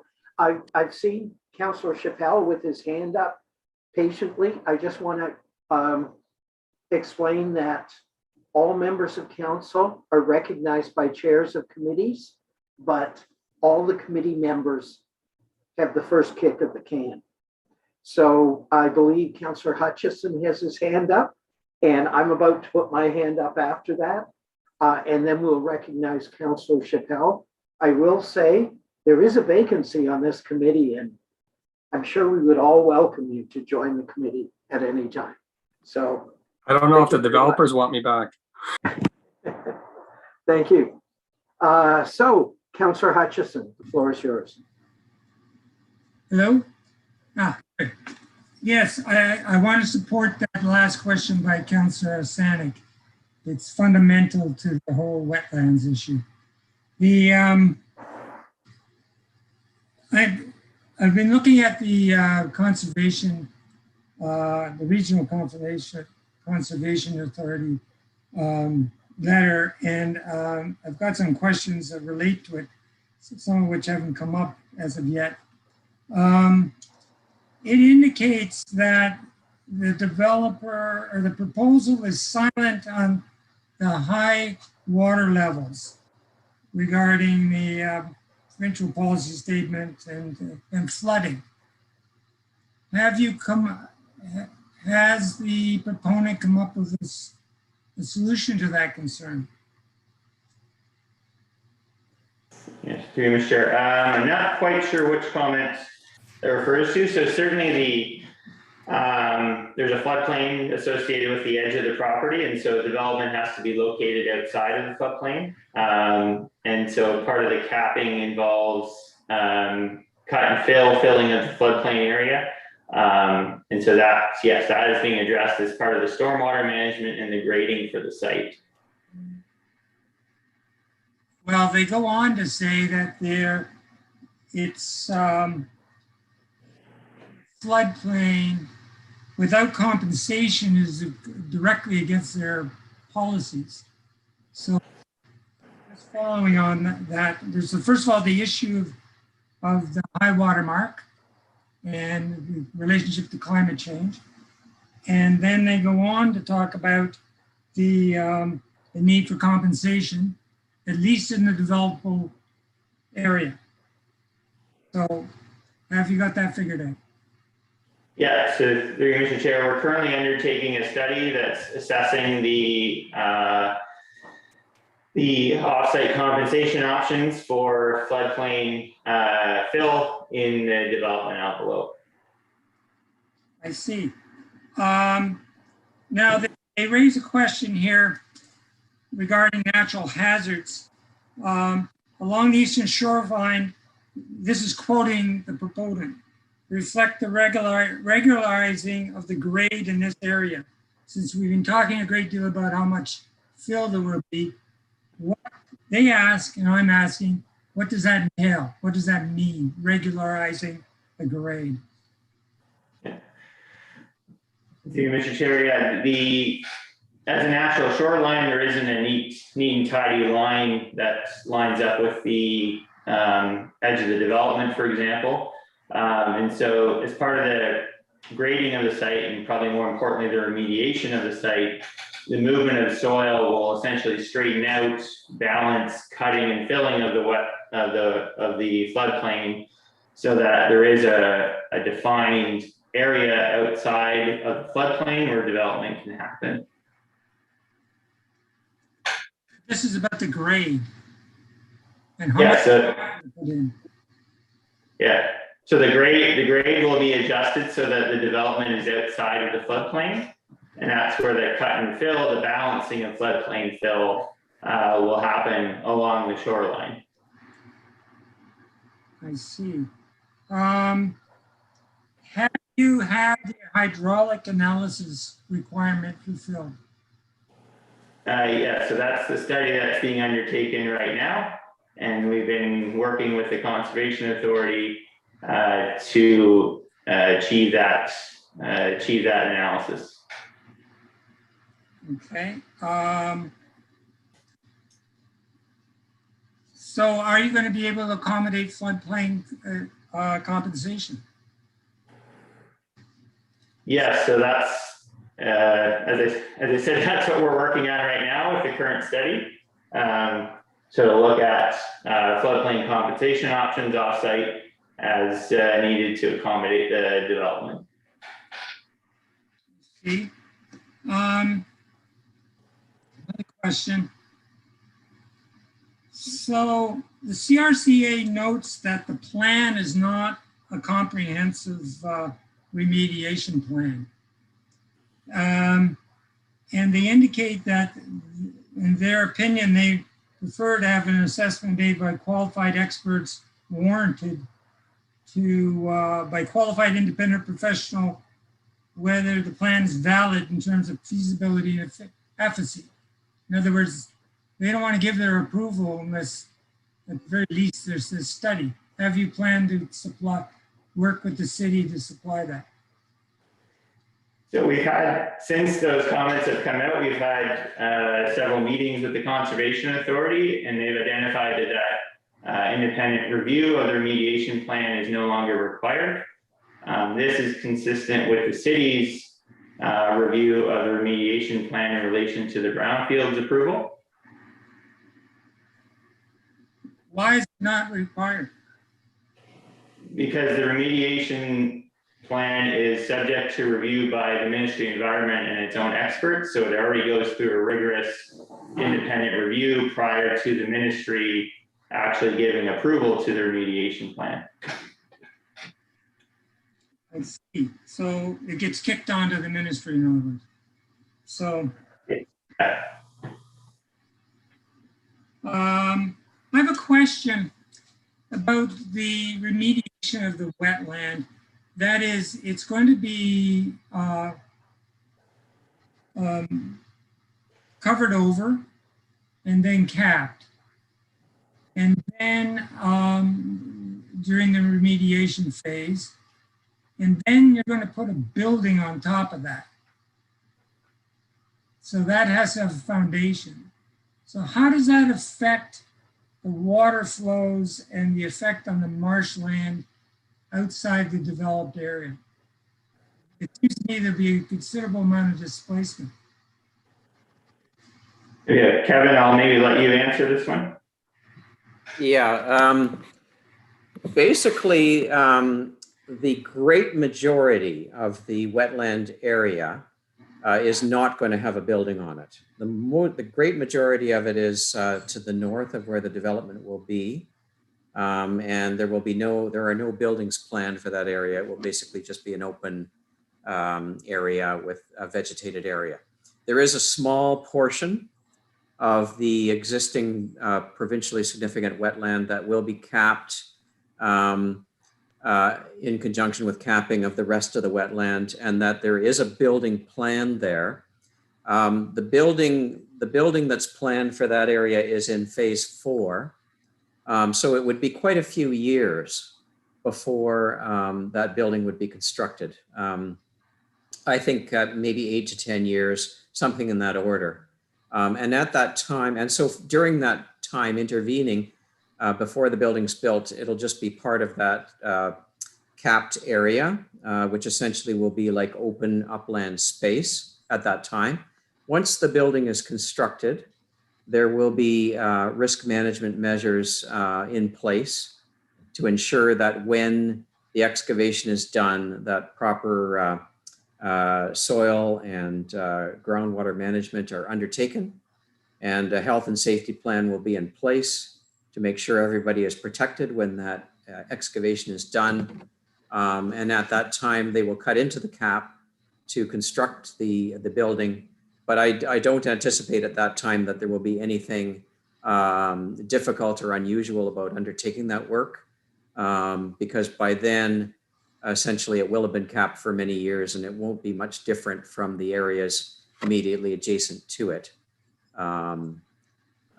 which are part of the upland area that would be also subject to remediation. Okay, just out of curiosity, in the wetland areas it stands now, the soil and the water are contaminated to various different degrees. So if you infill it and then cap it, you'll be pushing water out and displacing soil too to some extent. So where does that go?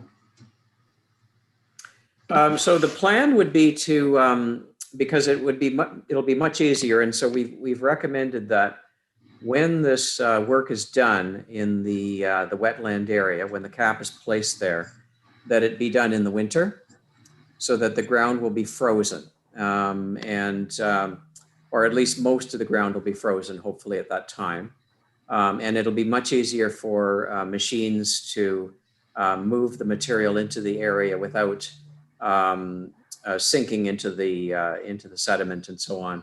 And so there'd be a lot less disruption of the area if it's done when everything's frozen as well. So that's part of it. There won't be very much liquid water. There will be some under the ice, but a lot of it will be solid, and so there won't be too much in the way of displacement of that wetland water. The water that is displaced will be a relatively small amount, and it won't be much different from just the natural flow of water that moves from west to east anyway. There would be some environmental control measures in place to ensure that there's no creation of turbid water that then goes into the river. So there'd be measures in place such as silt fencing and potentially, if needed, when working close to the edge of the water, silt curtains in the water if needed, and erosion control measures in place such as straw bales and so on, just to make sure that any displaced turbid water does not run off and impact the river or other areas of the wetland. Okay, so I'm clear, in spring and everything melts, will the land with what's there be prone to sink? Well, you're adding weight, and the weight will displace. So I'm just yeah, there may be there likely would be some settlement that would occur at that time, but by then you would have placed the cap, and so you'd have a surface now that is easy to move over with equipment. And so I would anticipate sometime in the late spring, perhaps some additional work to regrade any areas that have sunk and where there's perhaps some ponding occurring, or areas where ponding could occur.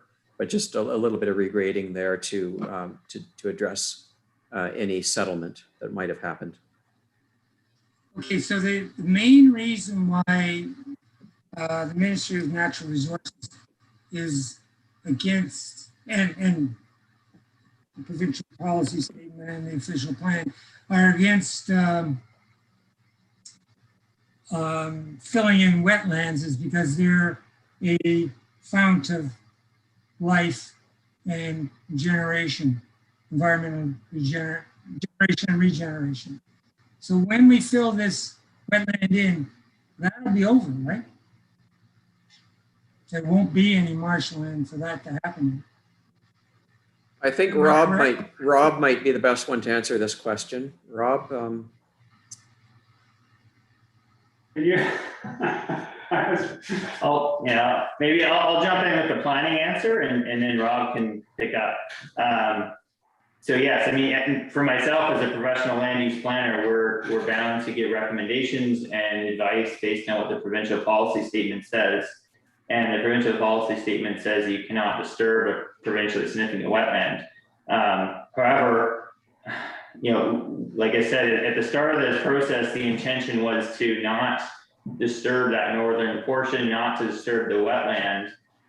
But the direction and the recommendations from, for example, the Conservation Authority was that no, we want to use this development opportunity to deal with the contaminated wetland through a remediation, so that the contamination that's present on the site and in the wetland doesn't continue to leach into the adjacent property, into the river.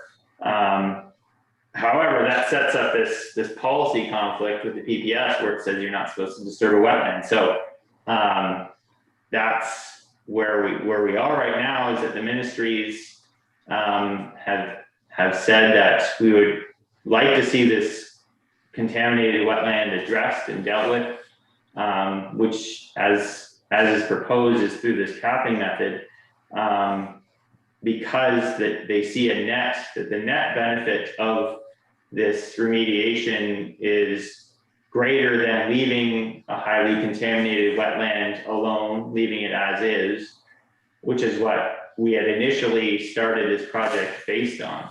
And so that's where we're at, where there's this consensus of addressing the contaminated wetlands is better than leaving them alone. But the challenge that we have, that collectively have, is how do we deal with a policy that says that you're not supposed to?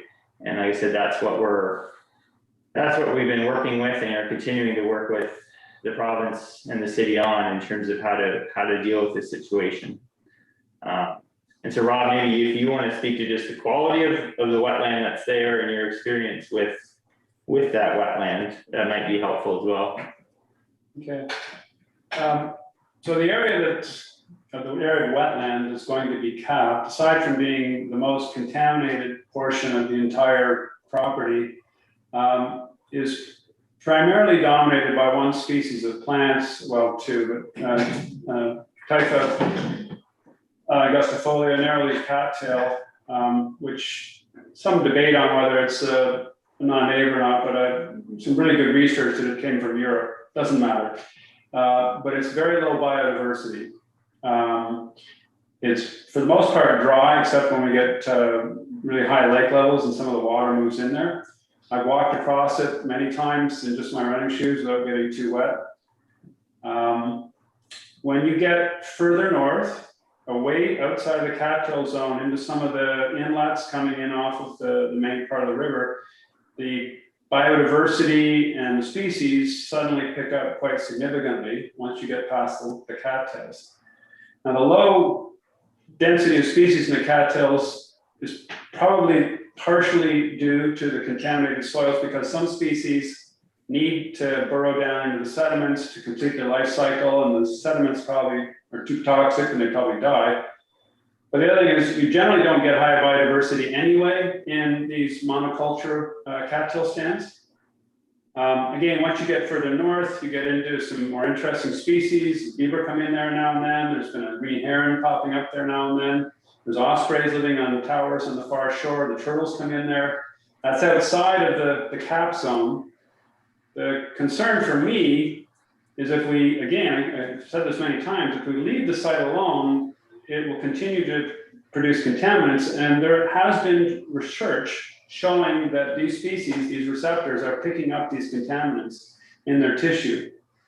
So I would like to see, as much as possible, some sort of remediation, cleanup, capping, whatever, to minimize the historical contamination. Okay. Thank you, Mr. Chair, for now. Thank you. Thank you very much. I'll ask the vice chair to take the chair, if you would. I will. And most of my questions have been answered, but I've got a couple. This is a follow-up to Councillor Osanik's concern about the ribbon of light. And I'm going to direct this, if I might, because it's a process question, to either page Commissioner Agnew or Mr. Park, if I could. I have a concern about, normally those things are site plan related. Cleaning up, capping the wetlands, ensuring the ribbon of life is maintained. All of that is really, really critical. But typically, site plan things get done and inspected at the end of a project. And I have some serious concerns about that. There was a development on Princess Street where there was a very substantial bond, and the city ended up having to complete the site plan on the bond that was supplied by this developer. So I have some concerns about that. One, can we ensure that the bond is substantial enough to do that work? And secondly, can we ensure that that work gets done before the completion of the project and isn't left till the end? Ms. Agnew or Mr. Park, would you take that? Thank you. Oh, sorry. I did see Ms. Agnew had her hand up, so. Go for it. I did. Thank you for recognizing me, Mr. Chair. So in terms of this project specifically, as it's been identified, because there's multiple phases, each phase will be building out in different timing. So if I understand your question correctly, Councillor Neal, you're just concerned about certain things being pushed off to the very end phase relative to what needs to be done more in the meantime, and making sure that that's not getting pushed out to the end. Did I understand your question correctly? Yes. Yeah, certainly. So I think we have the ability to craft the agreements, and it's likely that the site plan will be in multiple phases so that there would be agreements associated with each phase, which would lay out the conditions by which the timing that things had to be completed relative to the release of the security. So I think that's something that we can manage. I know that historically as a city, a number of years ago, we weren't managing those things maybe as proactively as we are now. But we have really changed our approach in the last couple of years. And I think you'll see that definitely going forward. And I'm going to presumptuously assume that the district councillor, Councillor Hutchison, will probably request a bump up of the site plans. So, yeah, that was definitely a concern that I had. I'll go back to addressing my questions to the proponents planner now. I found it interesting that the new adjusted plans as they now exist suggest a podium parking in the later ones. Am I reading the plan correctly? And if so, I'm just curious about that 8-story would mean 6 stories is funding the two or 3-story parking podium. Am I on the right track there, or have I misread something? Mr. Patrick? So from the beginning, it's been a wrap building. We skipped over that slide in the interest of time for you guys, which described what a wrap building is. But fundamentally, it's a wood frame building built around a 6-story parking garage that's concrete. When we met with staff and other people, there was looking for some change in height and variety of height. So one of the things that specifically came back was more height was they were looking for. And when we went back to the drawing board and looked at how to do that, we seen the opportunity to get some height and articulation on top of that parking garage with 2 more stories of concrete there. So that's specifically what's happened. So we've taken the concrete parking garage that was there and we're adding 2 more floors to that space. Now, I know that the proponent has a couple of projects now that go beyond the brick and board height that the Ontario building plan now suggests. There's a reason, I believe, that we never see 8-story concrete, because the cost, of course, of building under concrete is much higher than brick and board. I'm just curious. I know that BC goes to greater heights for brick and board, and I believe Quebec does as well. And frankly, I would support that, but it's not up to us. Is this being suggested for the later phase on the anticipation that you'll be able to do 8 stories brick and board? Or financially, can you actually do concrete 8 stories? Because it just never happens currently in the city. A couple parts to that. One, it doesn't happen in Kingston because our land values and our end values aren't great to support that. So you're right on that side. It doesn't normally happen because you don't want to build 8 stories of concrete. In this case, we've already got a concrete superstructure there. So while it doesn't make a lot of economic sense to add the extra 2 stories to the project, it does become viable when you look at the whole thing as a whole. So we are building 6 stories of concrete that's a parking garage. And then on top of that parking garage, there's 2 more stories of precast residential that exists. If need be, we can go back to the slide that we skipped and I can explain how the wrap project works.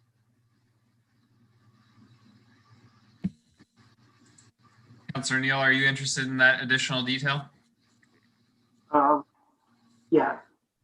Yeah, perhaps Ms. Fawcett then, or whoever controls the PowerPoint, could bring us to that slide. Please do. Yeah, I would say, let's go to slide 24. That's possible.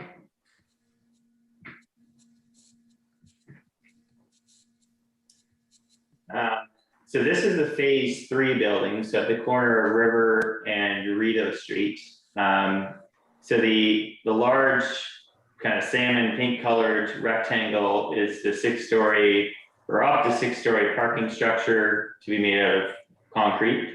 And then the building, the blue and the orange is the residential, is the building itself that wraps around the parking structure. So the residential component is made out of wood, and then the concrete, the parking structure is made out of concrete.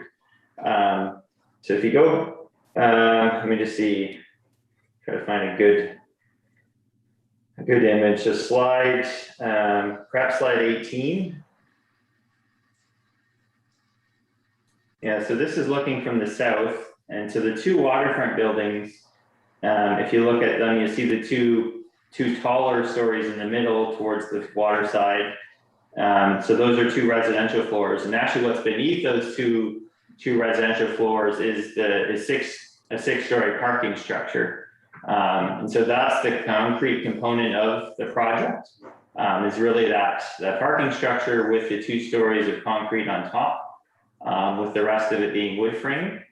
I think to your question and your point, Councillor Neal, about potentially changing codes, and the potential allowance in the future for taller wood frame, I think it remains to be seen what the requirements would be in terms of how you would get to 7 or 8 stories potentially. But I think because this is a 10, 12-year build out, it certainly leaves in phases 3 and 4, leaves the door open for what that could look like if there is changes to the rules, to allow a taller building or different varieties of height in those later phases.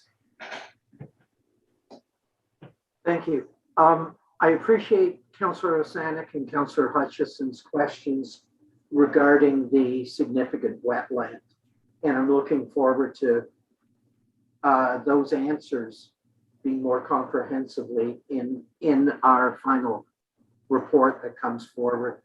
I will say very quickly, I appreciate that Mr. Patry, who I believe is a lifelong supporter of rowing, and it's hard to speak against that while we watch the Olympics right now, but I will say that I have some concerns about the impact of the rowing club on that ribbon of life component, because there'll be traffic coming and going and so on. So if that can be addressed in the comprehensive report with recommendations that come forward, I'd really appreciate that. So thank you. Excellent. I'll return the chair to you. Excellent. Councillor Chappelle patiently has been waiting for us. The floor is yours. Thank you, Mr. Chair. My first comment that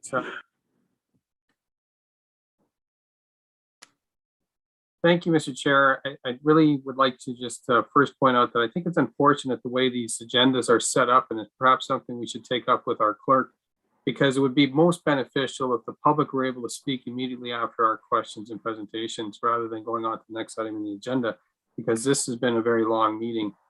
However, the more I've heard tonight's presentation, the more questions I have. The first one is with regards to 2019 presentation. I had at that time expressed concerns about the 30-meter ribbon of life along the shoreline and requested that the pedestrian path reside outside of the ribbon of life. I mean, I cannot build a cottage property and have a building within the 30 meters. And I'm wondering why along this significant waterway that is a UNESCO heritage site that we would be encroaching in on that 30-meter setback. So I'd like to have some answers as to why the top corner of the northeastern block comes so close to the water shoreline. So through you, Mr. Chair, yeah. So if you look at the, I guess the city's waterfront master plan, and you look at the details of the plan for this stretch of the shoreline, it does show the pedestrian pathway going along that 30-meter or within that 30-meter ribbon of life. So I think from the city's perspective, they envision that the waterfront master plan or the waterfront trail system is a feature that could be within the ribbon of life area. And so that's kind of the source of where that trail location would be from, is the waterfront master plan. That being said, the entirety of that waterfront area is really subject to city design and city control, as any public space would be. So what you see on the screen is really conceptual, rooted in the waterfront master plan for the trail, but ultimately up to the city, or the city being in the driver's seat, I think, in terms of what exactly that looks like, where a trail may pass, etc. Okay, so do we actually have a 30-meter ribbon of life along the entire proposal of this project? Or will you be looking for exemptions to get closer encroachment onto the waterway? No, so as the plan shows, the buildings are set back a minimum of 30 meters from the water, which is that 30-meter ribbon of life. Okay. And that we addressed, if there's a floodplain, you already discussed that. I appreciate my colleagues bringing that up. In terms of the riprap for soil erosion, I mean, I've seen that type of a barrier along Bath Road, and it's not very conducive to supporting wildlife. And so I'd like to know what kind of trees would be planted instead, because that's certainly a more preferential means to support soil erosion. You're talking about planting trees right at the shore? On the shoreline, yeah, within that 30-meter ribbon of life. Will you not be planting trees on that shoreline after you cap it? Yeah, the decision about the trees will be made in conjunction with the city in terms of what the city would like to see in the park. So that would be discussed, and there is a possibility of having trees, although in a situation where you have a cap like this, it's preferable to have shallow rooting plants. So I would recommend it wherever possible to use shrubs, shallow rooting shrubs in place of trees where that's possible to do in the context of what the city would like to see in the park. Yeah, there is a possibility of doing some plantings along the shore. The riprap that I talked about is not cast in stone by any means. There are other options to be considered, and that will be refined as we move forward with doing the risk assessment, developing the risk management plan, and what exactly we would like to do along the shore. And that will be subject to review by the Ministry of the Environment, and the district engineer at the ministry will be looking closely at these risk management measures and how we do them.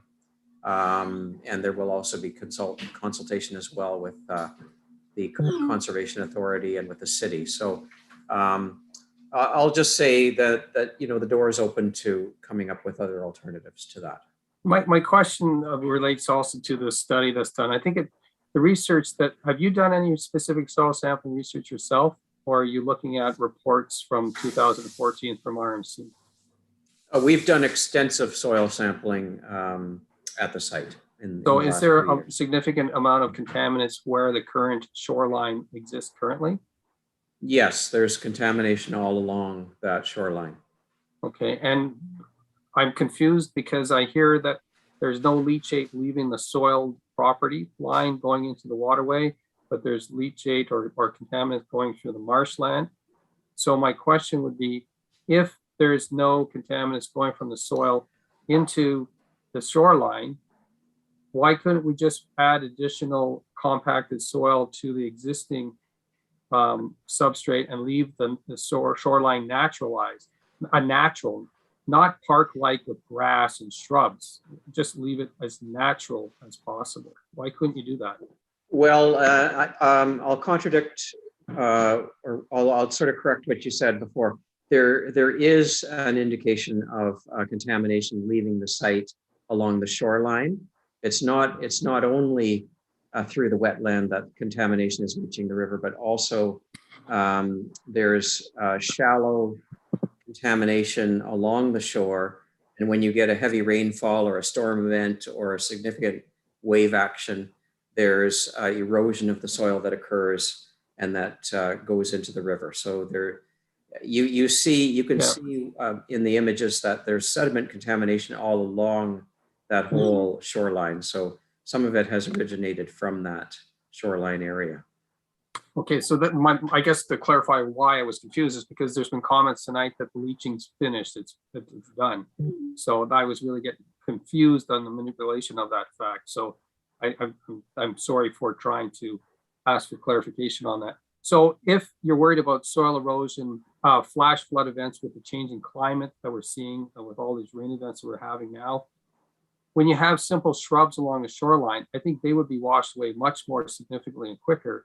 And especially if there's flooding, they'd be washed away much quicker. And then your capping efforts are moot points because they would have essentially been washed away as well. So my concern is, quite frankly, that by removing trees on the shoreline and the natural estate of the shoreline, they'll actually potentially create more damage in the future if we continue to have these impacts of climate change. So I don't see in your report how you've addressed the climate change component to help prevent any further contamination. Is that part of your study or is that someone else's study? Well, one of the things we haven't specifically addressed the climate change aspect, but what we would be doing in designing these risk management measures is ensuring that we're putting in capping systems, erosion control measures that are going to be resistant to extreme weather events. And that was one of the reasons why I had mentioned riprap along the shoreline as a possibility, because it's generally very robust, very resistant to wave action, wind, heavy rainfall, stays in place quite easily. And so that's why I had suggested that. But as I said, there could be alternatives to that. But in terms of leaving the existing vegetation in place, it really isn't a viable option in the sense that we do have shallow contamination. We have to get it capped, and it's just not feasible to place a cap around existing shrubbery and trees and expect that cap to have good integrity. If you can imagine sort of a densely shrubbed area and then trying to place a cap material in amongst all those tiny stems and vegetation, it really can't be feasibly done. So in order to create a continuous cap with no gaps, we need to have the area clear in order to put that down and compact it in place in an effective way, and then come back after the fact and do whatever planting is appropriate and what the city would like to see on that completed cap. Okay, so my understanding of the way the cap worked was very much like Councillor Sanix, was I thought it was a membrane of some sort. And so this is a composite of different styles and types of fill that you'd be putting on. And that substrate does possess, so it will potentially run off if there's flash events. And so what type of depth are you looking at along the shoreline? Is it similar to filling in the wetland you were looking at with 0.5 meter? Is that, are you removing any of the soil? Is there any soil that gets removed off site and disposed of? I'm sort of confused onto the whole process. Yeah, there would likely be some moving of soil in order to sort of grade things in an even way, so that the cap can be placed at a more or less consistent thickness. And the thickness of cap for those upland areas is 0.5 meter of soil material with 15 centimeters of topsoil on top. So a total of 0.65 meter thickness or more. But we'll try to keep the thickness reasonably consistent by doing that preliminary regrading. Right. Now, has there been any contemplation of just leaving it as a conservation area where it's untouched and left alone? Like, had that not been considered at all? It was, yeah, the do nothing approach was considered, but because there's shallow contamination and because the city would like to use this as a park area, the regulation 15304 requires that a record of site condition be filed for it. So you can't just leave it. You have to either remediate the soil completely, or you have to do a risk assessment and implement the risk management measures required by the risk assessment. So I keep hearing the city wants. Do you have any idea who the city is? Like, because I thought we represented the city as councillors, and this is not something I want. So I don't know who the city is when you're talking about parkland along the waterfront. Maybe Mark should answer that. Sure. So at this point, so as part of the pre-consultation process and as part of comments to date, and as envisioned through the council approved waterfront master plan, this area is indicated as being used at least in part for park space. So that's the direction that we're proceeding on. Certainly we know there's concerns about programming of the space to be, a nice green active recreation style park with equipment and everything else versus leaving it in a natural state. And I think what we try to communicate to date is that the city is, in the driver's seat to a great degree in terms of what the space looks like or what it's used for, because they've indicated that it can be used or that they would like it for waterfront open space. What it's used for, or how it's altered is very much contingent on what the city would like, and that's the public through a public consultation process. The council obviously as in its role as council, staff, conservation authority as well, because they would have to approve any changes or alterations along the waterfront.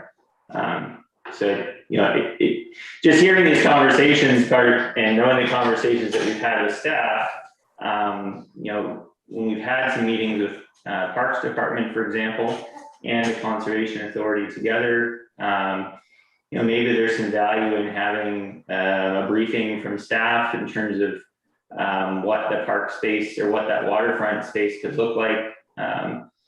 Because again, we as a developer have the land, and we know based on direction to date is that it needs to be addressed in terms of its contaminated status.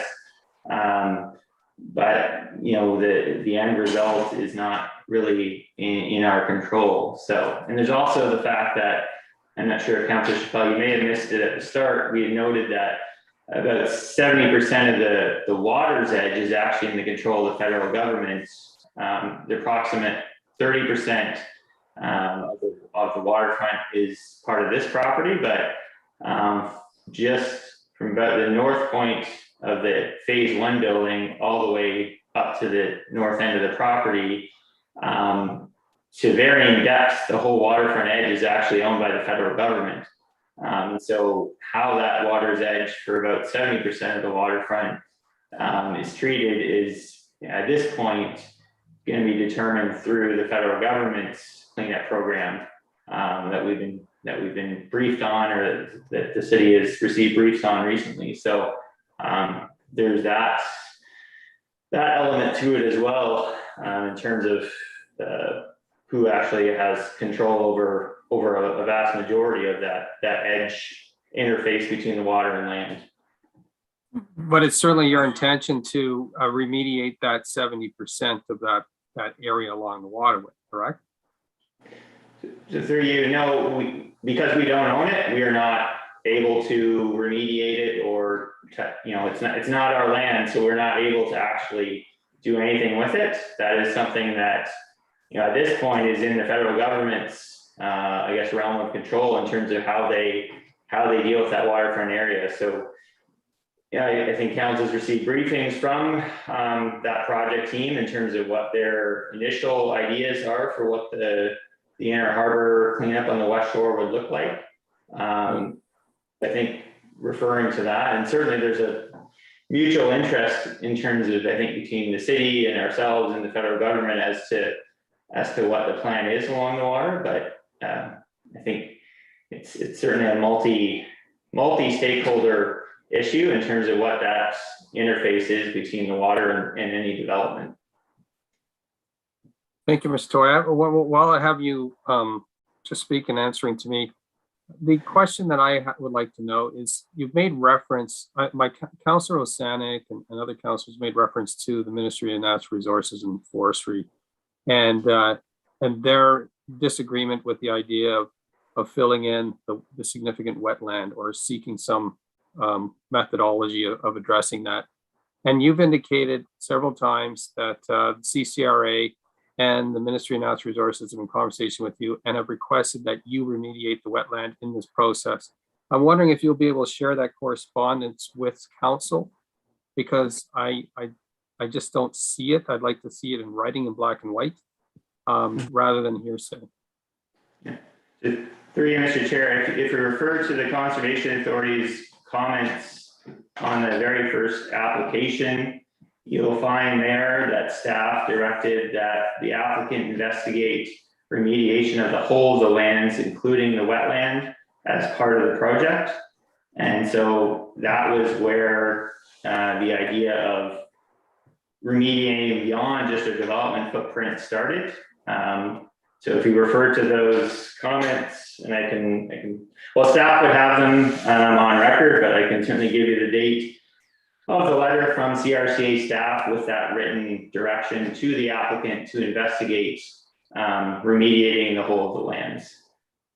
So it was, okay, investigate is a little different than what you had stated earlier in your presentation. Well, to be clear, their direction was, we are supportive of the projects on the basis that the whole of the lands be remediated. To be further clear, there's only cost and risk to the developer to fill the wetland and to remediate the northern part of the land. The initial proposal by the developer was to leave the northern 3 to 4 hectares untouched with its contamination and remediate and develop only the development parcel. So to expand the remediation efforts by 25 to 30% for the northern portion bears no benefit to the developer, and that's the, so there's no reason to expand remediation. I'm just going to say, you're adding an extra building to the site, so don't tell me there's no benefit to the developer. Come on, like, I'm not born yesterday. So through Mr. Chair, I think if you look at the developable area of the land outside the wetlands, there is a balancing of developable area versus wetland area, and that is what's been evaluated as part of this process. So the initial development proposal was to avoid the wetlands entirely, and to, again, as I said, just remediate those portions of the land associated directly with the footprint. So we can share again that Conservation Authority letter with staff recommendation. If that's helpful. Sure would be. I'd also like to see where the Ministry of Natural Resources and Forestry have supported you with filling in the wetland, because I don't see that. Now, the process for filling in the wetland. Councillor Chappelle, yes. I could just remind you, if you can find a way to put a question mark at the end of your comments. Yes, certainly, Mr. Chair, I appreciate that. It's just, I'm not trying to badger the witness, so to speak, but I find some of the skating of the answers are frustrating. So the process of filling in the wetland in the winter is basically dumping different styles and segments of substrate in various layers. And then as the snow melts or the ground defrosts, it lays a cap on top and you would be able to compact that in the spring. Is that the process I'm to understand? There's actually, you're not going to be removing any of the soil from and the substrate from the wetland itself? That's right. Yeah, we don't plan to remove the material in the wetland. We plan to just place the cap materials over the existing wetland in the winter. Ideally, it would be done during a time when there's no snow yet. Perhaps, sometimes in December, you've got frozen ground, but you don't have much snow yet. So that would be the ideal conditions. Nobody can guarantee what the conditions will be when this is done, but that would be ideal, is to place the material over the wetland when there's very little to no snow, but there's frozen ground. Yeah, I find that interesting. As a kid, I was walking across the swamp and they had the cattails, and definitely the ground was frozen, but you could certainly fall through because the ground was warmer. So I wish you well with that concept. I'm not sure if you've done that work before, but it's very complex. I agree that the conditions could be what you're describing. Yeah. I guess my final question, since we have a biologist, ecologist, Mr. Rob there, my question is regarding turtles. They cannot, turtles geolocate, we're very familiar with that.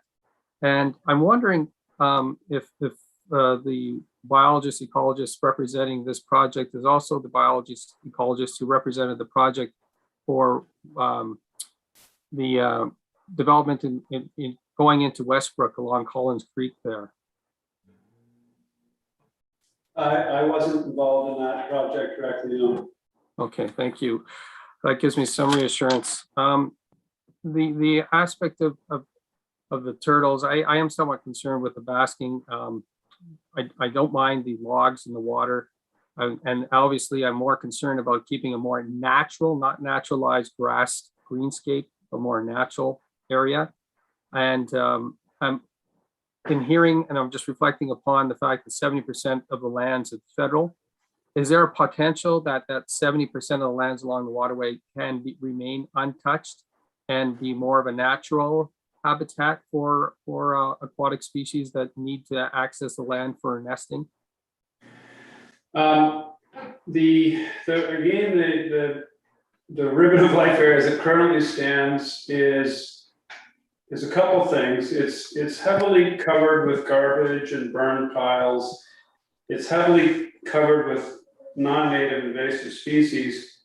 There's very little to no aquatic species movement into the uplands on that portion of the shoreline, with one exception. Further north on the berm that was put in there by somebody, we don't know exactly who, there has been always turtles going into that because it was bare open ground and they were able to nest there. Turtle won't nest in a forest. They need sunlight on the nest site, and there's just too much overhanging canopy for successful nesting in the tannery property.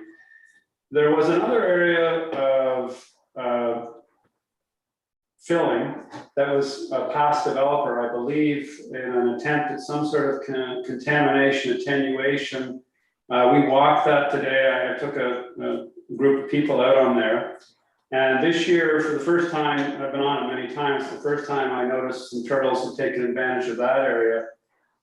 It's largely, or has been largely unvegetated because perhaps the nature of the material wasn't prone to stuff, but now staghorn sumac is starting to move in. Eventually, if you leave it alone, eventually it will no longer be able to support nesting because it'll get a canopy as well. But right now, turtles are using that area as well. But that's outside of the development footprint. Just one point about the Westbrook site. I have been on that site, but that wasn't my project. I don't want to leave people a misconception there. Yeah, so I hope that answers your question. It did, just because I remember the Westbrook site indicated there's no turtles in that Westbrook site, so thank you. Could I suggest, this is a public meeting, the public have been waiting very patiently. There's 2 or 3 dozen of them. Yeah, I'm done. I just got a frustrated text saying I give up from one of those members of the public. So what I'd like to suggest, and I've already texted our clerk, is a 10-minute recess, because I'm sure some of us are tap dancing right now, and giving our clerk an opportunity to kind of collect some names for those people who have comments to make. Is everybody in agreement with that? Okay. Thank you, So- Councillor Neal. So everybody gets a break, I guess, except Elizabeth. So yes, Elizabeth. Thank you, Mr. Chair. Just before we go off to break for recess, I just wanted to give the note that we do rely on the public raising their hand on Zoom in order to speak. So I just wanted to set up that reminder. If there are those who wish to speak to this application, if they could raise their hand during the break. Again, that's located in the center of the screen when you move your mouse over the Zoom window. If you are joining us by phone, you will need to press *9, and then that way we can generate a list. Thank you. Great. Thank you very much, Madam Clerk.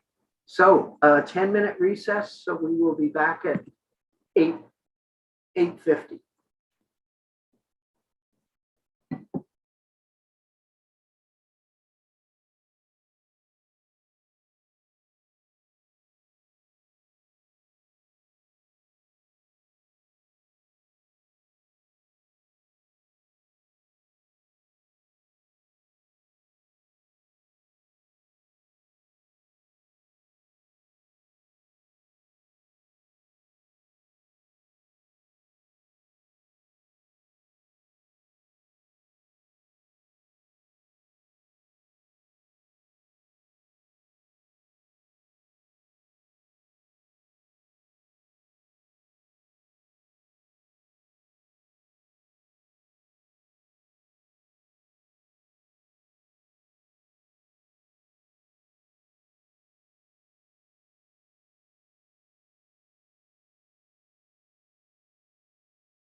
Hello, Elizabeth. Do we have some hands up, and perhaps we can go 4 or 5 at a time and then seeking the answers?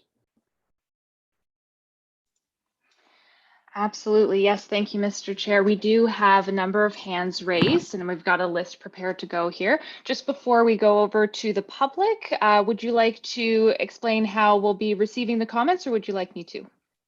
Absolutely. People who come in delegation should give their name and address, and you'll be afforded 5 minutes to ask your questions or to make your comments. Thanks to our clerk having a clock next to her, she'll give me a heads up, and I'll give you a 30-second notice to as you're approaching the end of your 5 minutes. So. Thank you, Mr. Chair. First to speak is Mabon Armstrong.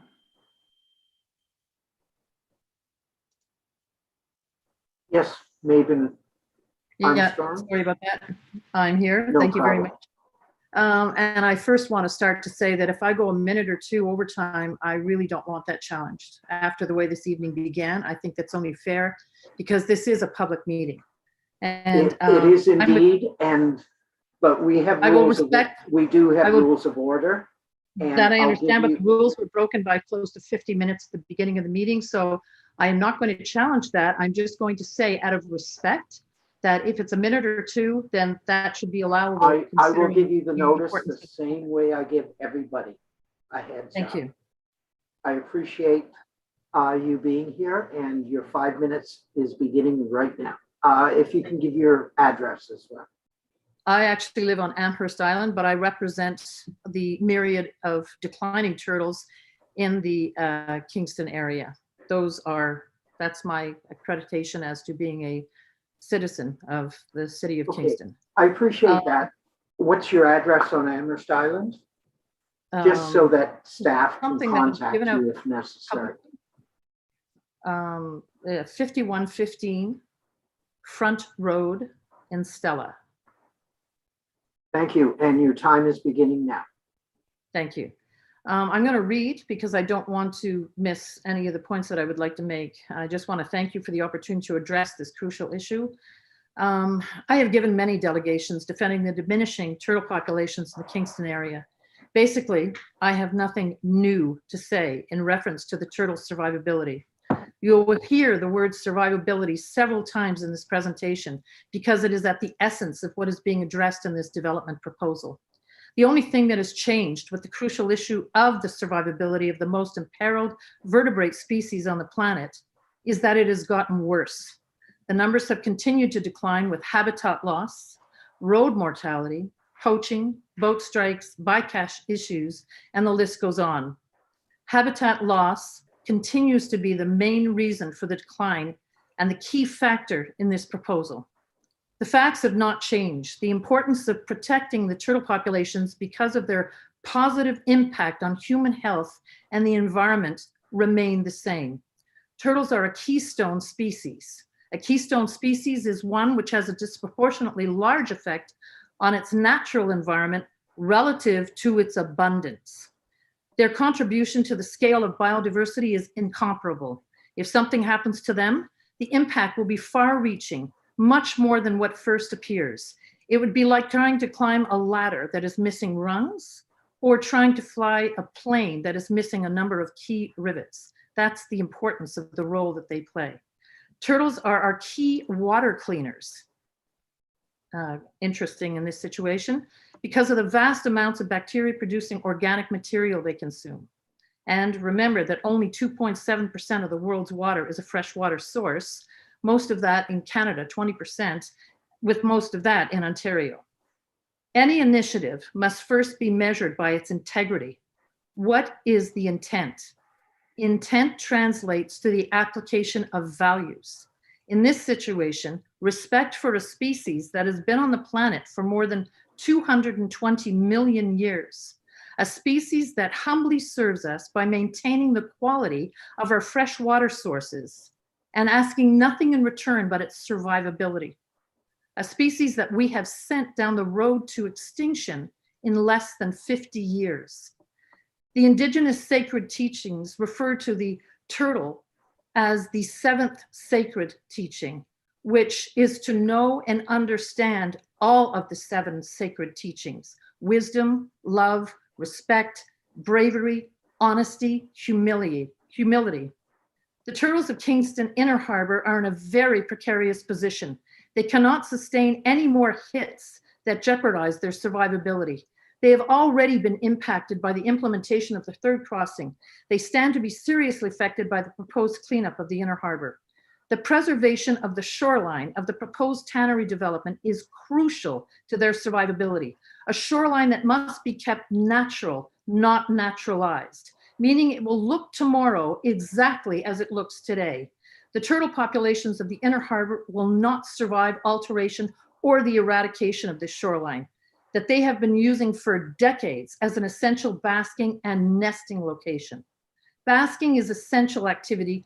They need the exposure to sunlight to acquire the vitamin D for their metabolism, mood regulation, as well as breeding. Without proper basking, they'll suffer from shell deformity, low bone density, digestive issues, and other consequential factors that affect their survivability.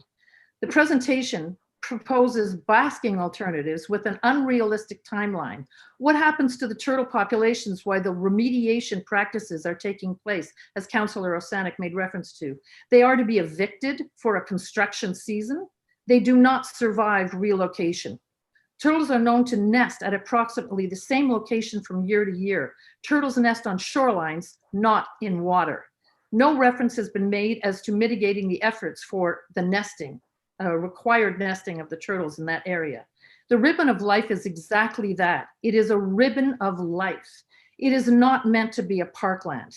Just leave it as a conservation area, which is exactly what it is. The first inhabitants are the turtles, yet they seem to be the last considered. The expertise required to address the turtle survivability has not been adequately addressed. It seems the priorities are cosmetic issues and not environmental. The planning department needs a reality check. The city of Kingston is located in the middle of a provincially significant wetland that is supposed to be protected. This development proposal is challenging the issue of the survivability for an endangered species. Let us make the decision to do what is right for integrity's sake. Let us exercise our sense of integrity and apply the template that guarantees preservation and sustainability, simply because it is the right thing to do. Otherwise, thank you very much. I appreciate that. What feeble justifications could we possibly and ethically give for the inevitable consequences? Thank you. Thank you. And I see Jeremy, hand is raised. Jeremy Malloy, the floor is yours. If you could give we have your name, if you can give your address. Sure, thank you very much, Councillor. Can you hear me okay? Yes, we can. I know you have the fan on, so do I. Jeremy Malloy, 46 Pine Street.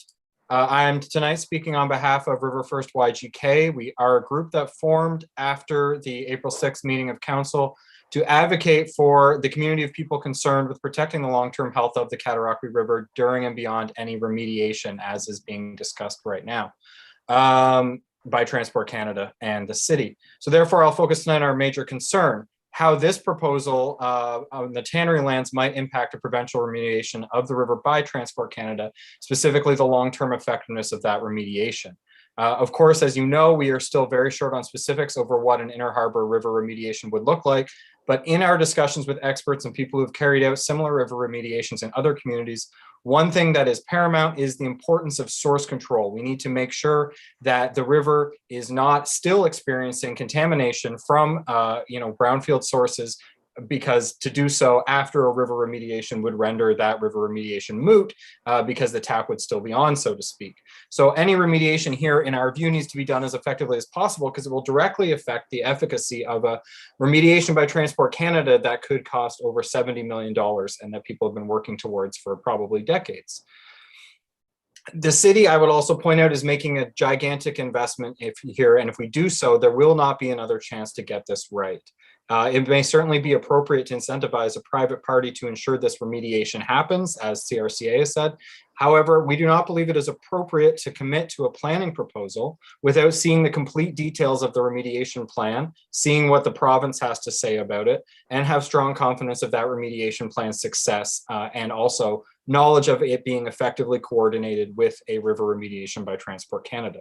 This is especially the case given the potential liability that will be borne by us and the city's taxpayers should the remediation in a worst case scenario fail and produce recontamination. This is even more problematic given it's my understanding the proposal is to have the city take over the capped wetlands and shoreline where contamination is most likely to migrate towards the river. Of course, the applicant in an absolute worst case scenario could file for bankruptcy to avoid liabilities. The city must not. So there cannot be a failure to consider and be ready for the possible unforeseen impacts here. On a much smaller scale, we are dealing with unforeseen impacts, for example, from the third crossing with the styrofoam on the shoreline. These are, of course, impossible to predict, but they must be prepared for. The city's position needs to be adequately protected, and this requires seeing a more comprehensive remediation plan from the developer, seeing the province's comments on it, and an assessment to protect the city's interests of the feasibility of this remediation plan by a qualified external party. Also, as someone who works full-time in our community on climate crisis mitigation and adaptation, I'm echoing Councillor Chappelle in my concerns that the project is not adequately resilient to a future of warmer, wetter, and wilder weather, including more intense flooding. The ribbon of life, which the definition of which in my view is being stretched to the breaking point in incorporating a boathouse and parkland and a trail, will exist under pressure between rising water levels, downwards pressure from buildings, as Councillor Hutchison pointed out, and a now built up urban area that has been completely denuded of trees. The risks of erosion, flooding, and thus perhaps recontamination of the river or flooding impacts on the development, should the remediation not be done adequately, are legitimate and, as CRCA states, have not been addressed by the applicant. Shallower trees planted along the shore are, of course, less climate resilient than ones with deeper root. The current council, in reviewing previous developments, has laudably committed to evaluating developments in our city through a climate lens, and shoreline developments like this absolutely qualify. We definitely believe that we need to see the provincial plan, we need to see the remediation plan and the province's comments. We have outstanding questions on how this remediation will be evaluated and by who will retain liability and responsibility for the capped wetland and ribbon of life area. And therefore, to conclude, we believe that we need to see this plan of remediation and answers to the outstanding questions highlighted by the CRCA before planning approval should be given. As River First said to Keith last month, it would be helpful for staff to prepare a report about the relationship between the Transport Canada Inner Harbour Plan and this proposal, so we would have a better idea how the two could be effectively coordinated to maximize benefit and minimize risk to the river. And finally, we believe the city needs to retain a third-party advisor to give council independent information and advice. We are hearing that remediation must be done on this site. If so, it follows that it must be done carefully and correctly. I'm not a builder or an engineer, but I am trained as a historian, and that training stipulates skepticism when I hear about one-time only opportunities. I believe such statements add completely unjustifiable pressure. The land use is a matter for the decades and the centuries, not the hours, days, and weeks. This site has been interest to developers before the applicant and likely would be in the future given rising land values in the surrounding area. Thank you very much. It's important that we get this right, and we believe our recommendations would help council do so. Thank you. Thank you. And I see Chris Hargraves has a hand up. You could just give your address and then the floor is yours. Chris Hargreaves, 4060 Bath Road in Kingston. I am speaking as chair of the Kingston Field Naturalist Conservation Committee. I have a question for the proposal developers. Is it possible, and within my 5 minutes, is it possible to get up the slide which showed the proposed remediation processes overlaid on the official plan? If you've already shared that with our clerk, she can. I was hoping for the one which the developers put up as part of their proposal. Yes, Councillor Osanek has a point of order. It's slide 10. Sorry, it's just a point of trying to help. Slide 10 of the PowerPoint. Thank you. Thank you. Okay. Here you go.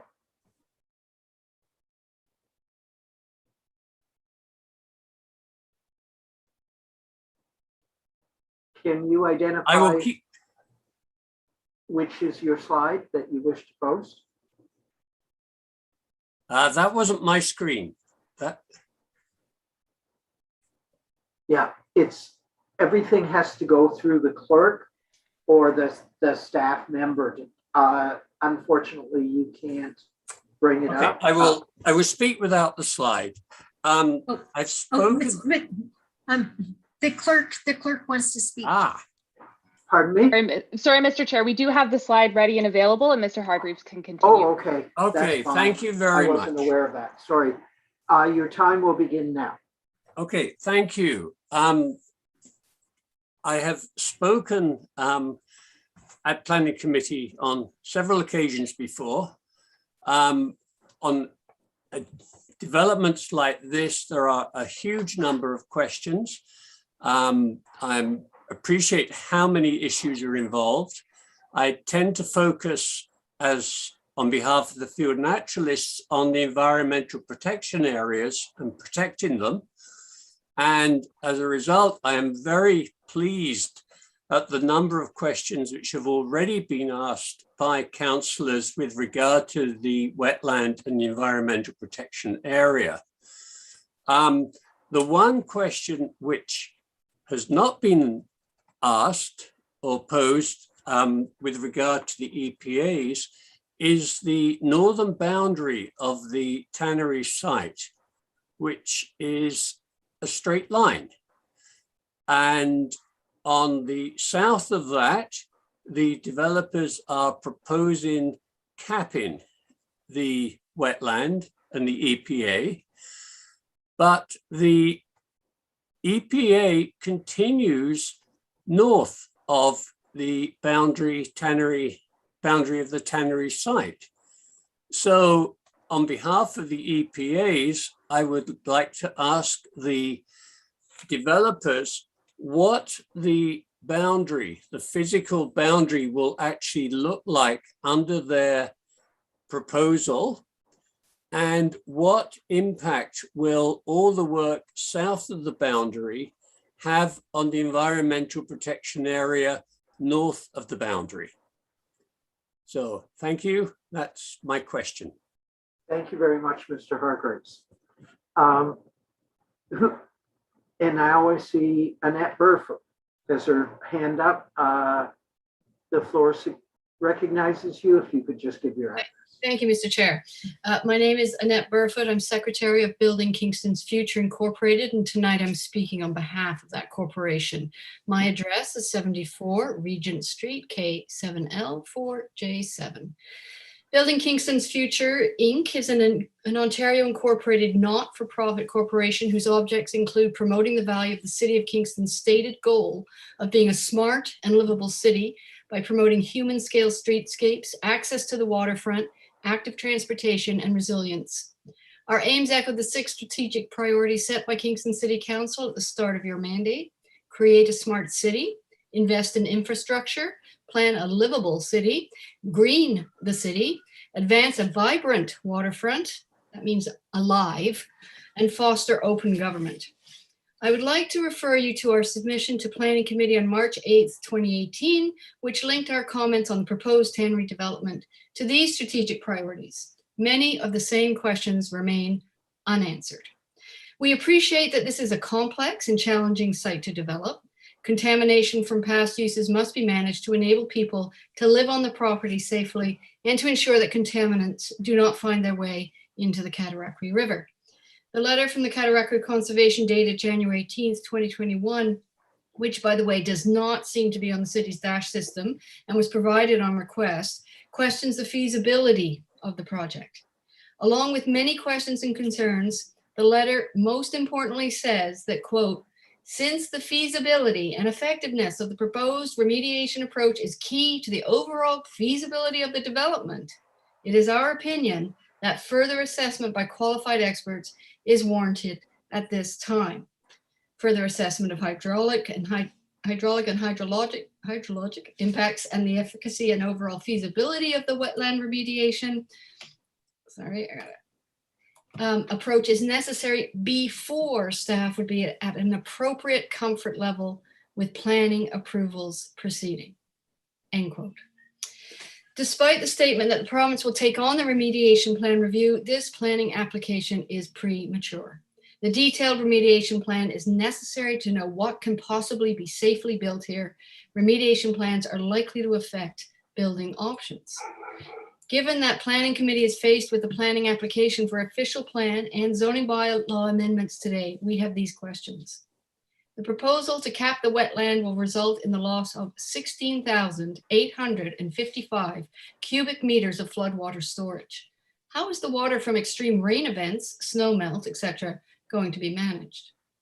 We share with councillors Osanic and Chappelle concern over the removal of all trees, including 1,820 trees with a diameter of more than 15 centimeters at breast height on the site. What is the effect of removing these trees on soil erosion, wind velocity, animal habitat, and the migration of toxic substances into the river? Have the trees absorbed contamination, as we heard about some of the plants and animals earlier on? What is the safe strategy for their disposal? How will runoff be managed during construction when the site or portions of it are stripped bare? Regarding the challenges acknowledged in planting trees on the cap, how will the site be landscaped? A waterfront development with only buildings, some shrubs, and paved areas is not attractive. Are other sources of contamination coming onto the site from the old industrial area? 14 sources of historical off-site contamination, gas stations, auto body shops, the railroad, etc., were noted in the environmental assessment report. Will these continue to add contamination to the site? Finally, the proposal is to turn over the wetlands and shoreline to the city. What is the city's liability for any contamination that remains in these areas or migrates out of them in the future? We believe that planning approvals cannot be considered at this time. A detailed remediation plan is necessary first. We agree with the Cataract Creek Conservation and many who've spoken before. Thank you. Thank you very much, and very well timed. Thank you. Mary Ferrara, and then we'll go to the answers. So Ms. Ferrara, you're recognized, and if you could give your address. Okay, thank you very much. So my name is Mary Ferrara, and I'm speaking tonight as president of the Friends of Kingston Inner Harbor, relating some of the questions that have come to me from the very close to 1,000 people on my mailing list. My address is 1 Place d'Armes, Unit 83, K7K6, S for Sam 6. So first of all, I did go this, I have 8 things to say, and I'm going to be as fast as I can, and will submit in writing something more comprehensive in the interest of time. So first of all, I would like to really suggest that all councillors go on a tour of the tannery property, which I did this morning along with Rob Snetzinger and John Armitage and Latoya. I learned so much. I mean, it's simply something you cannot understand without actually doing it. And I would suggest that a half a day for all councillors to do this, given the tens of millions of dollars at stake here, is not too much to ask. That's item 1. Item 2, the city is putting the cart before the horse. Not only does a better remediation plan have to be put in place, but in fact, the remediation has to be complete before stuff like site plan and changes to bylaws can be put in place. It's just like an old house. If you buy an old house and you have plans for what you're going to do, and then, you know, you have problems because the structure isn't sound one way or another, and you have to change the location of the staircase. I mean, it's certainly possible that all sorts of changes to this plan will be inevitable when the remediation is complete. So a total hold on anything to do with the planning until the remediation is done. Item 3, concerns about Mr. Patry himself with the Foundry project, where it appeared that corners were cut. Like the first story wasn't sealed for fire before the next stories were put up. So there are concerns that shortcuts might be taken here as well. And there is just general concern among some of the Friends of Kingston Inner Harbor. So Yeah, basic problems with the design, like those trees won't be that high. And in fact, just recently, it was mentioned that it wouldn't be trees, it would be shrubs. So shrubs would go up, what, half a story instead of the 4 stories or whatever that it appears in the diagram. So I think that's quite misleading. Okay, next item 5, UNESCO World Heritage Site. So Liverpool recently lost its status because of high rises being put on the shoreline in the mixture of the old industrial buildings. This building is totally out of keeping with anything that's gone there before. And I think that the city should contact UNESCO directly and say, what is the risk here of the heritage legislation being reneged? I mean, it's certainly something to hear from the horse's mouth, especially when, you know, it's 8 stories high, quite close to the shoreline. Item 6, climate change. A lot of people have mentioned all sorts of issues to do with climate change and with the turtles and the amazingly rich ecosystem. So I think Kingston has fallen short in the past on AT tourism. I mean, we have amazing bicycle routes here, probably the best in Ontario. We have amazing small watercraft, and this shoreline is probably the best of the 200 kilometers of shoreline that the city owns in terms of biodiversity and recreational possibilities for small craft owners. So why not go that route? Why not respect nature? Why not allow these creatures the home that they deserve in addition to people? Okay, number 7. The boat works. This is not needed. I mean, the current rowing club can be expanded where it is. Why not do that? I mean, this is just simply too much humanity on the shoreline that's not needed. Number 8, final one. 30 seconds, you're timing it well. CRCA's excellent comments need to be fully addressed, and they haven't been. So I guess that's everything as quickly as I could get through. Thank you very much. Very well timed. Thank you very much. I will now, Councillor Kiley, I see a point of order. I was just going to go to the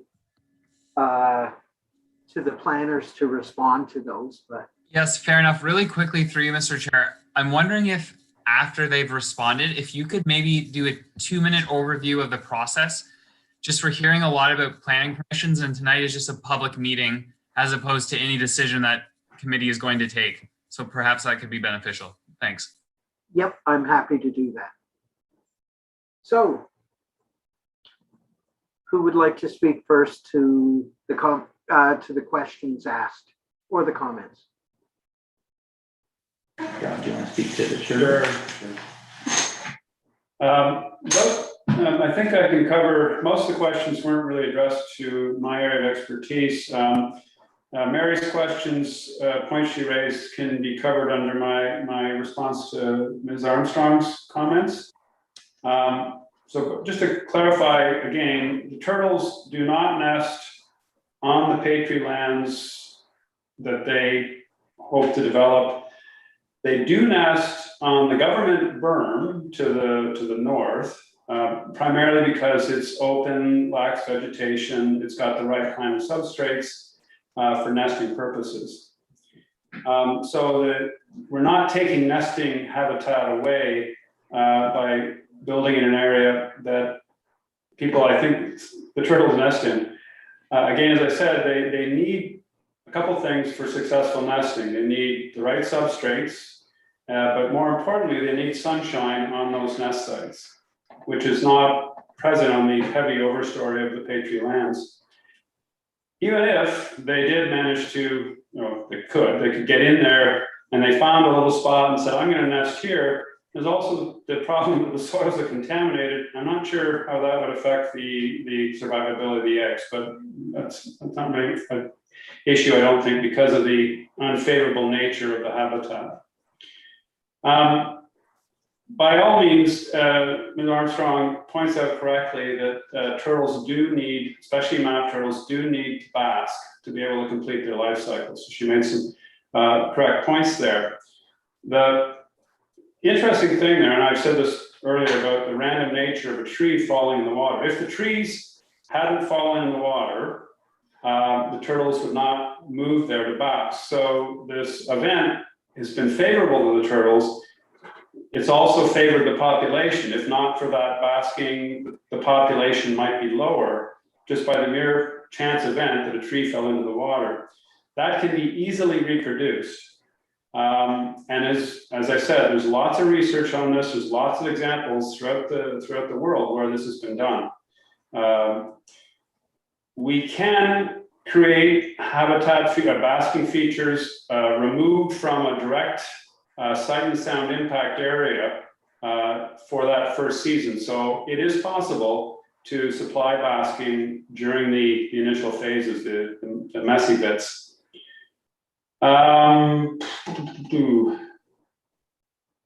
Yeah, I think that, yeah, I got it. Okay. Thanks, Rob. Maybe I'll pass over to Kevin or Erica just to speak to the questions about timing of development approvals versus approval of an environmental remediation strategy, how that typically works, and how development is not permitted to proceed until the province has approved the remediation strategy. Kevin, if you want to. Yeah, sure. So in terms of, there was one comment that that the remediation should be completed first before any approval is made for development. But yeah, the remediation will be undertaken in a way that is approved by the Ministry of the Environment. A lot of the remediation strategies that are going to be employed, including capping, for example, the capping around the buildings, including the hard caps, which will consist of parking lots and access roads and so on. That is part of the whole remediation strategy, and it has to be done in conjunction with the actual development. So we can't really complete the remediation first before the development because there's a lot of remedial work that's done hand in hand with the actual construction process. So there was a few other questions. One comment that Jeremy Malloy made was regarding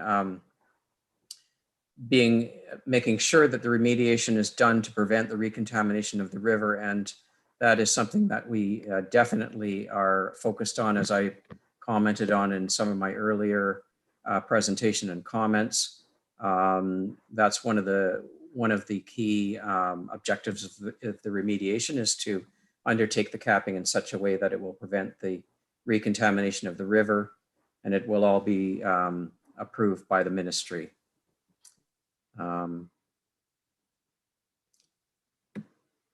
There was a comment by Chris Hargreaves about the northern boundary of the property and how the remediation will affect the area to the north of the boundary, and the remediation will improve the conditions to the north because it will prevent that heavily contaminated sediment from migrating down gradient towards the east and towards the north.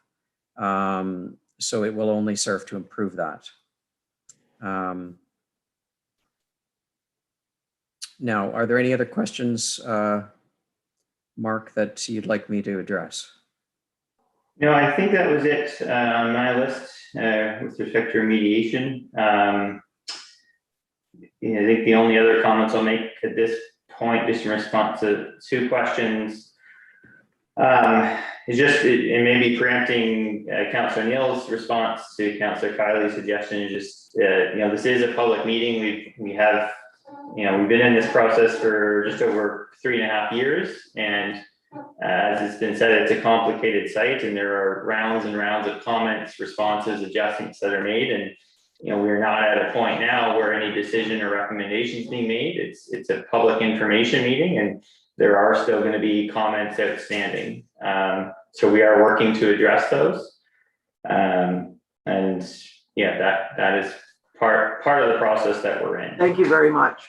And I believe that question was directed to me, but I don't believe there were any questions asked from the public that weren't responded to. If there are, please, and everybody is welcome to make a written, to send a written question that will give you standing in the event of an appeal, but it will also generate answers from our staff.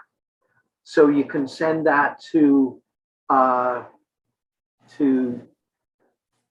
Tim Park, James Barr, any of our planners that are on this file. So thank you.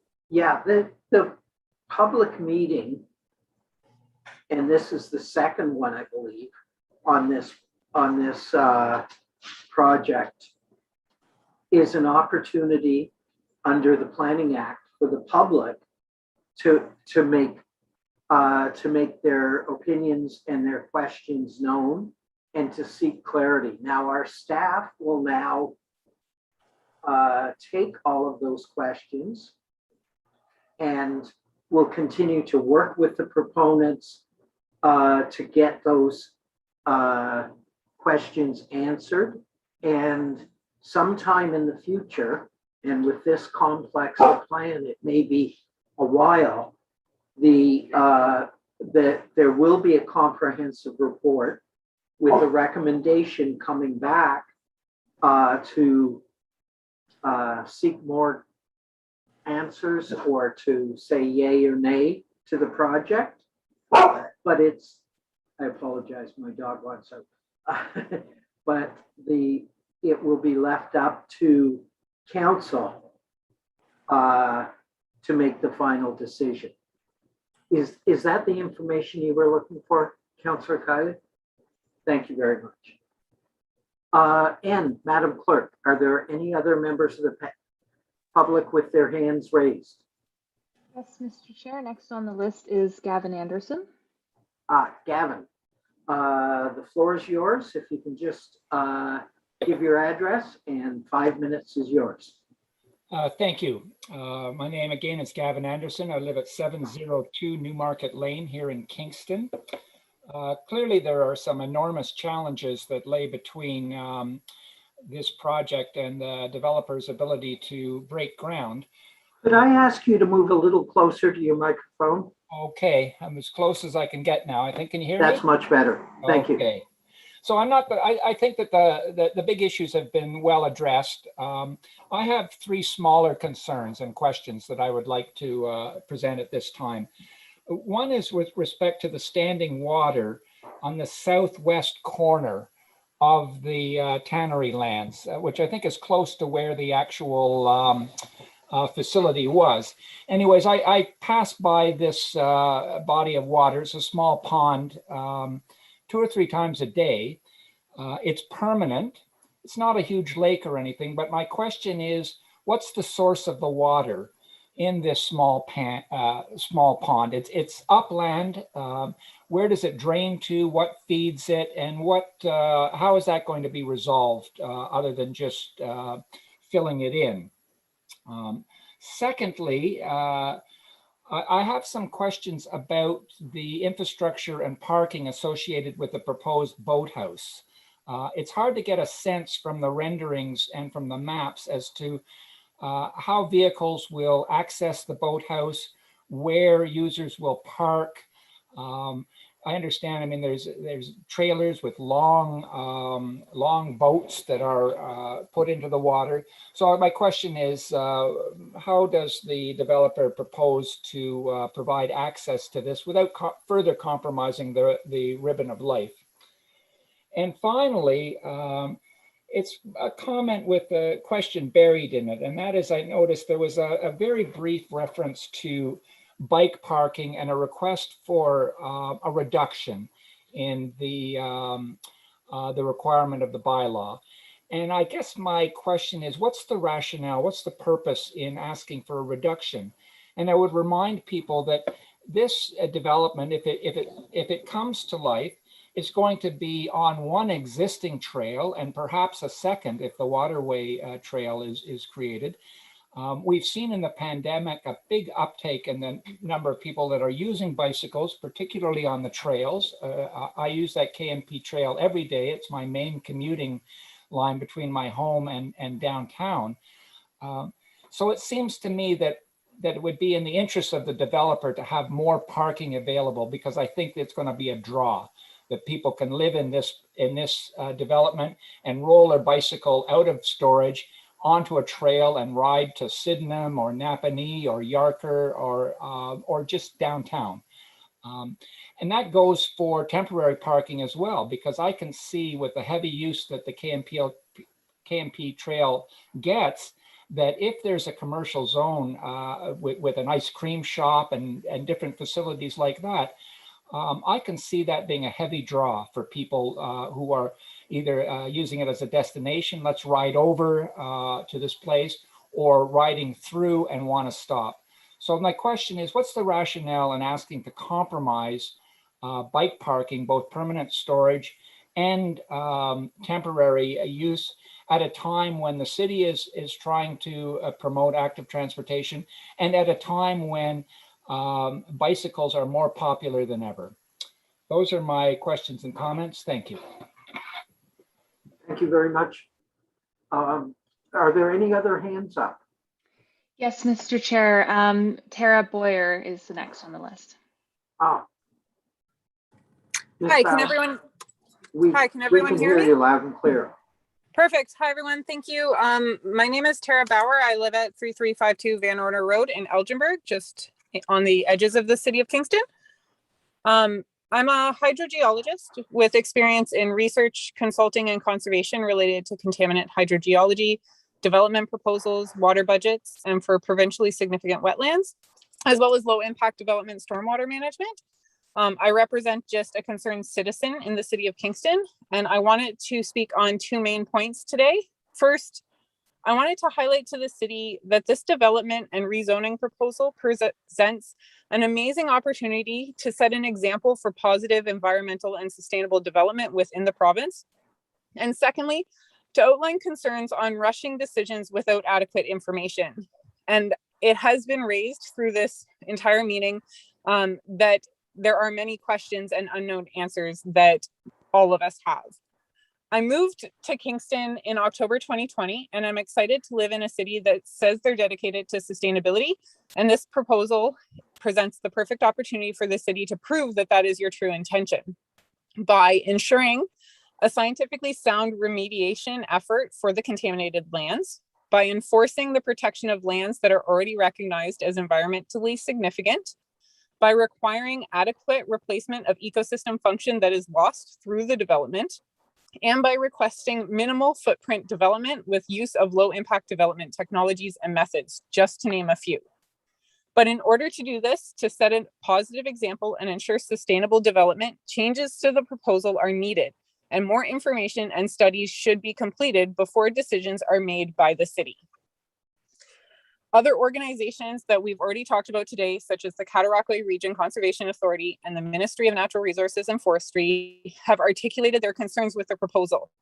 The city should listen to their expertise and their concerns around the lack of information to support the development at this time. And I appreciate all the questions that the councillors and other citizens have raised on these development proposals. As a hydrogeologist, I also have other concerns. I'm concerned that by capping the wetland and the contamination, we may not actually be solving the problem, as the contamination isn't just in the soil. There are other ways that the contamination can leave the site, such as through groundwater, which will not be addressed by capping. I'm concerned that construction could result in an increased contaminant dispersion into the surrounding natural areas, including the river. I'm concerned that the proposed development won't reproduce ecosystem function that is lost, particularly for bat and turtle habitat. And this is especially important if the shore is just replaced as riprap. because that is not adequate habitat for turtles that can actually get trapped within the stones of a riprap shoreline. I'm also concerned that rezoning the environmentally significant areas will have negative impacts on the significant areas off-site. For example, changing the hydrogeology of the site or the wetland to the north, in the north of the site, through activities such as capping can alter the hydrology and thus alter the hydrology in other areas outside of the site. It's a bigger picture on the ecological front that we're looking at than just what's happening on the site. I'm also concerned that remediation decisions are being made based on expected outcomes instead of on science and historical examples. I am finally concerned that I have not noticed any hydrogeological or water balance studies that have been completed. Thus, I do not believe that there is a full understanding of the site, its contaminants, and the impacts of the development to the environment at this time. I urge the city to delay any decision-making regarding this proposal until more information and studies are provided. And I hope that the city takes this opportunity to embrace and push for sustainable development to go beyond what is required. Thank you. Thank you very much, Ms. Bauer. Could I suggest, if there's anything that 5 minutes didn't allow you to say, feel free, and this goes to everybody, feel free to send us a detailed letter, and that will go into the file as well. Anybody else? Mr. Chair, we don't currently have any hands raised, and I do now perhaps see another hand raised. Perhaps I could just do a final call for those who wish to speak to this application. If you could please raise your hand in Zoom to notify us that you wish to speak. And we'll just give a couple seconds, Mr. Chair, to see if there's anyone else who may wish to speak. Thank you. You did say there was one more hand raised? And it was taken down. So unless the individual, and I see that Ms. Schmolka has her hand raised, so we'll ask her to speak next. No problem. The floor is yours. Thank you very much. Vicky Schmolka here, 702 Newmarket Lane. This is such a perplexing development because I think everybody would like to see this brownfield cleaned up and everyone would like to see some development on this site. But the risks are enormous. The city has a $62 million tax deferral investment in this, and the applicant is asking the city to take over what will be the most contaminated areas potentially. And what is the liability of the city when the city takes over that shoreline and the capped marsh? I don't think you should be dismissing this lightly. It is a huge responsibility. And I think it is fair to say that in the past, the various agencies that could levy fines and could prosecute for contamination in the water have not done so. But that holiday, if I can call it that, is not going to last forever. And we heard a speaker today acknowledge that contamination, he said contamination is reaching the river from the shoreline. So this is a problem, right? This is a problem under environmental legislation. And I do worry about what the city might be taking on here. I'd like to say thank you to the applicant for allowing us to visit the property this morning. A group of 6 of us went with Ms. Powder and Mr. Snetzinger, and it was very enlightening to be there. And I would like to echo what Ms. Farrar said. It would be worth your while to go. You'll see how large the marsh is. And you'll see how the shoreline is of different levels. Some of it is almost like a beach, and some of it is, I would say, a meter above ground. And we've heard that that's all going to be graded and raised so that the site is level. All the trees are going to be cut. And I think Ms. Burfoot spoke about what are the implications of cutting all those trees. And I think Ms. Farrar spoke about, can anything really grow there? Can we really have trees there? And I know Mr. Snetzinger said it is possible to have lateral root trees in that area, but frankly, it's going to be capped. There's no place for the roots to go. And we do not really understand what happens when trees grow in that area. We have the existing 1,820. What's in them now? What's in their leaves? What do they disperse in the fall? Are we just sending more toxic contaminants into the waterway, into our air, into our systems? And I think what I'd really like to point out is the importance of being careful here. We have one opportunity to do this right if this development proceeds. So we really, I really think the city needs to get some outside expert advice to help them understand the hydrogeology of the site. As Tara Bauer just said, you know, what's happening with the groundwater? It's coming off from the old industrial area. Is it just going to repollute? And on the shoreline, my final comments are really, we can't just have this 30-meter buffer. There is flooding there. We have to set this back, set this development back so there is some nature along the shoreline. I feel like the developer is asking for a lot here. $62 million or $63 million from the city, a change from industrial designation to a residential designation, all sorts of things. So I think the city should not just accept the possibility of a sodden trail within the 30-meter buffer. The city has to be a little more astute in representing the citizens' best interests. Be careful about what you take on, what property you accept from this development, and what liabilities you're taking on, and really be informed. This meeting was not very informative. It was better than nothing, but there are a lot of technical questions that were just kind of superficially answered. And in this case, for this property, that's just not good enough. Thank you. Thank you very much. How are we, Madam Clerk? Mr. Chair, there are no further hands. Okay. I will go to the planners then to address those comments and questions raised. Okay, so thank you for the questions. Thank you to everybody who has attended tonight and asked questions and stuck it out through a long evening. So I'll answer a few questions and then I'll pass it off to Rob or to Eric and Kevin for some of the remaining ones. So in terms of access to the boathouse, the boathouse would be accessed, from what we understand, from the rowing club, would be a pedestrian walkway only to the dock. The boats would be launched from their existing location of the boathouse, the rowing club. The intention obviously being there to minimize any sort of development at the shoreline other than a walkway for pedestrians. In terms of rationale for reduction in bike parking, it's something that we're struggling with in terms of the volume in a project this size. So for 400 units, say in one of the phases, having 100 bike parking spaces in the garage seems, based on experience of similar developments, adequate to accommodate the demand, but that is something that we're still working through with staff as part of comments.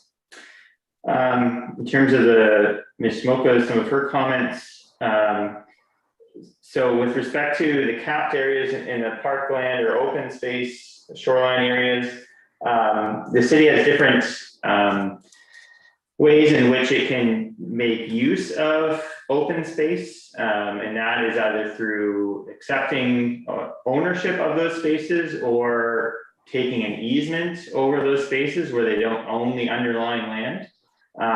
In typical practice of the city is that, as far as we've seen, is that they would typically opt to take an easement over risk assessed land rather than to take ownership of them, so that the community has the benefit of the use of those lands, but the municipality reduces its liability.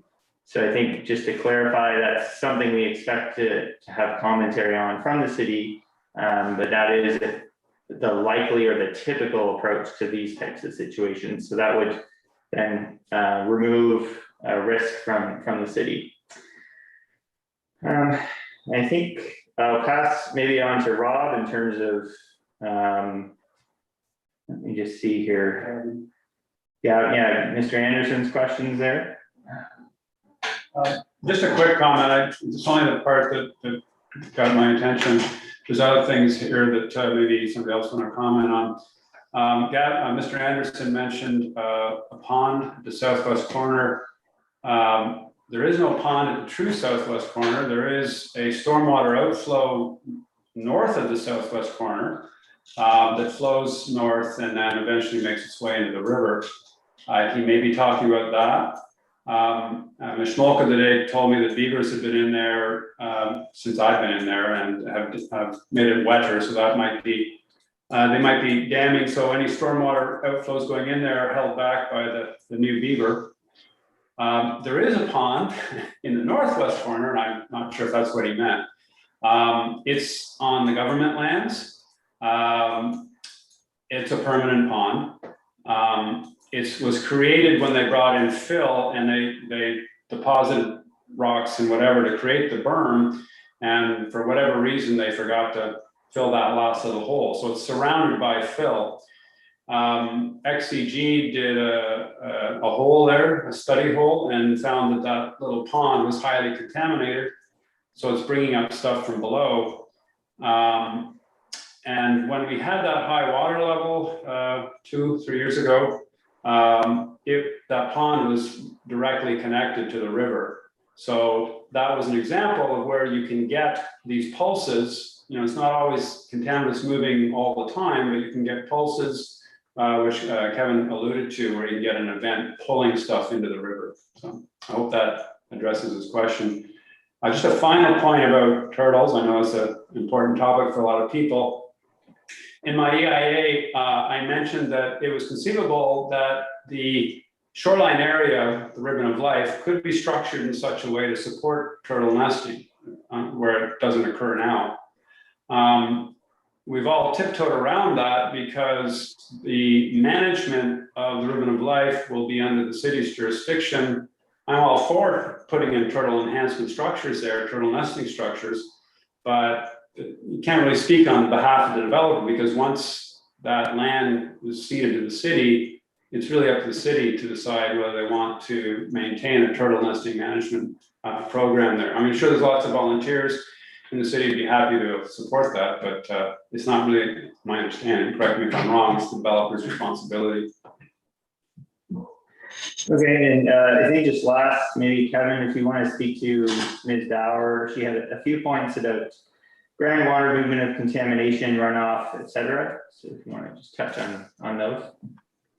Yeah, sure. So we have been looking at that. We've done some detailed investigations on the property of both soil and groundwater. We've looked at hydrogeological characteristics of the property. We've looked at groundwater flow directions, groundwater flow patterns. We've prepared contour drawings showing groundwater contours. We've measured hydraulic gradient. We've measured hydraulic conductivity in a number of wells. And we've looked at the quality of the groundwater all across the site. There is some contamination in the groundwater in several areas, but it's not very extensive. Most of the groundwater impacts we found were up in the area of the wetland. And it is definitely something that will be addressed and looked at, and with some additional groundwater monitoring undertaken. So definitely something that is a concern, and I agree, needs to be considered and looked at, and the hydrogeological characteristics of the site are very important, and we'll continue to be monitoring that. So I think that was that point. There was a question from Vicky Schmolka about how do trees grow in the cap area. As I had pointed out, I think for the integrity of the cap, it's better to go with shallow rooting shrubs than trees, but it is possible to put trees if at some cost because of the measures required.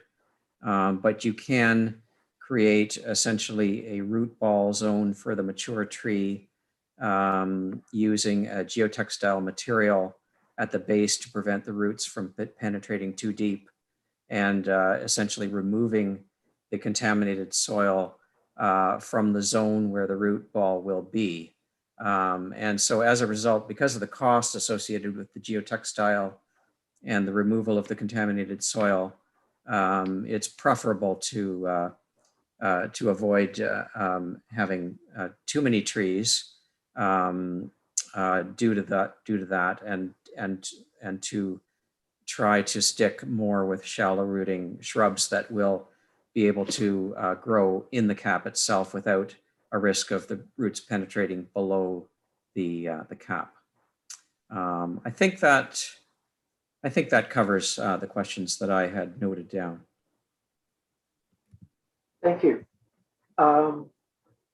Seeing no further responses, I just have one very quick question of our staff. I'm presuming that because so many of these questions tonight have to do with technical issues, I'm presuming we will have thorough peer reviews of to help address some of those questions. And that's a question to our staff, if you would. Thank you, and through you, Mr. Chair. The application is still undergoing technical review. So with that, we will be working with the internal commenting agencies as well as any peer review we have coming forward, and those comments will be reflected in any future comprehensive report. So I look forward to those thorough reviews and some technical peer reviews that will come forward before a recommendation does. Is that accurate? Through you, Mr. Chair, I don't think they'll come forward separately to Planning Committee. We may have another public meeting, we may not, but it may come as part of the comprehensive report, forming part of the justification for any land use decision. Yeah, because clearly there are more questions than answers tonight. So I'm looking forward to some of those reassurances. So thank you. Yes, Councillor Osanek. Thank you, Mr. Chair. I do have a couple more questions that have come about after hearing other people's questions. And this is a really important project. Okay, you're free to ask questions. Okay, thank you. Since we heard that about the riprap of rocks along the shoreline, but we also heard that the shoreline will be the responsibility of the city. So if, like we just heard that from Mr. Shipley, that the shoreline is a responsibility of the city. So does that mean we can plant trees along the shoreline instead of doing the riprap?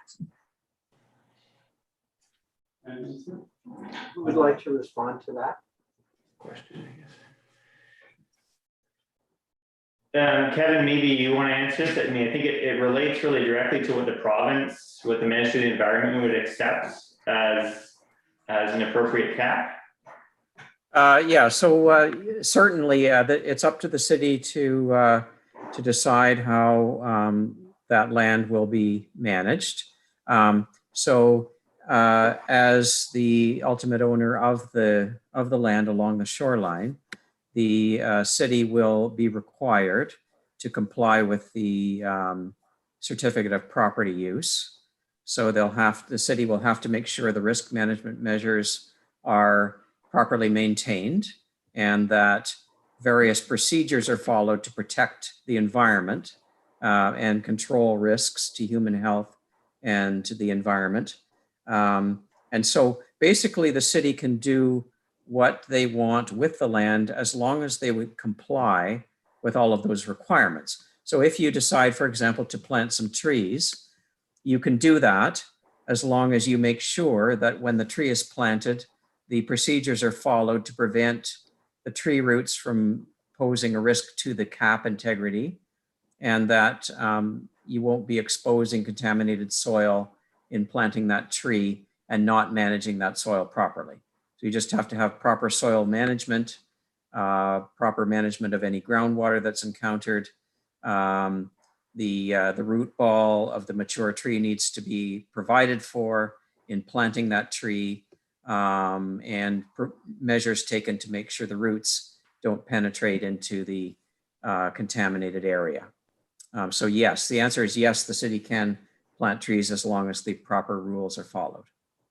Okay, so with that vein of thought, right? So since we don't want to risk damaging the integrity of the cap, some trees do very well in shallow water. For instance, in Bell Park, it was mandated by a court decision that the city had to plant trees all along the edge that go into the water, and the root structure actually forms like a type of mangrove situation, right? Like what we see down in the Caribbean, right? To try to keep the leachate from going into the river. So could the city then maybe plant, again, poplar trees, plant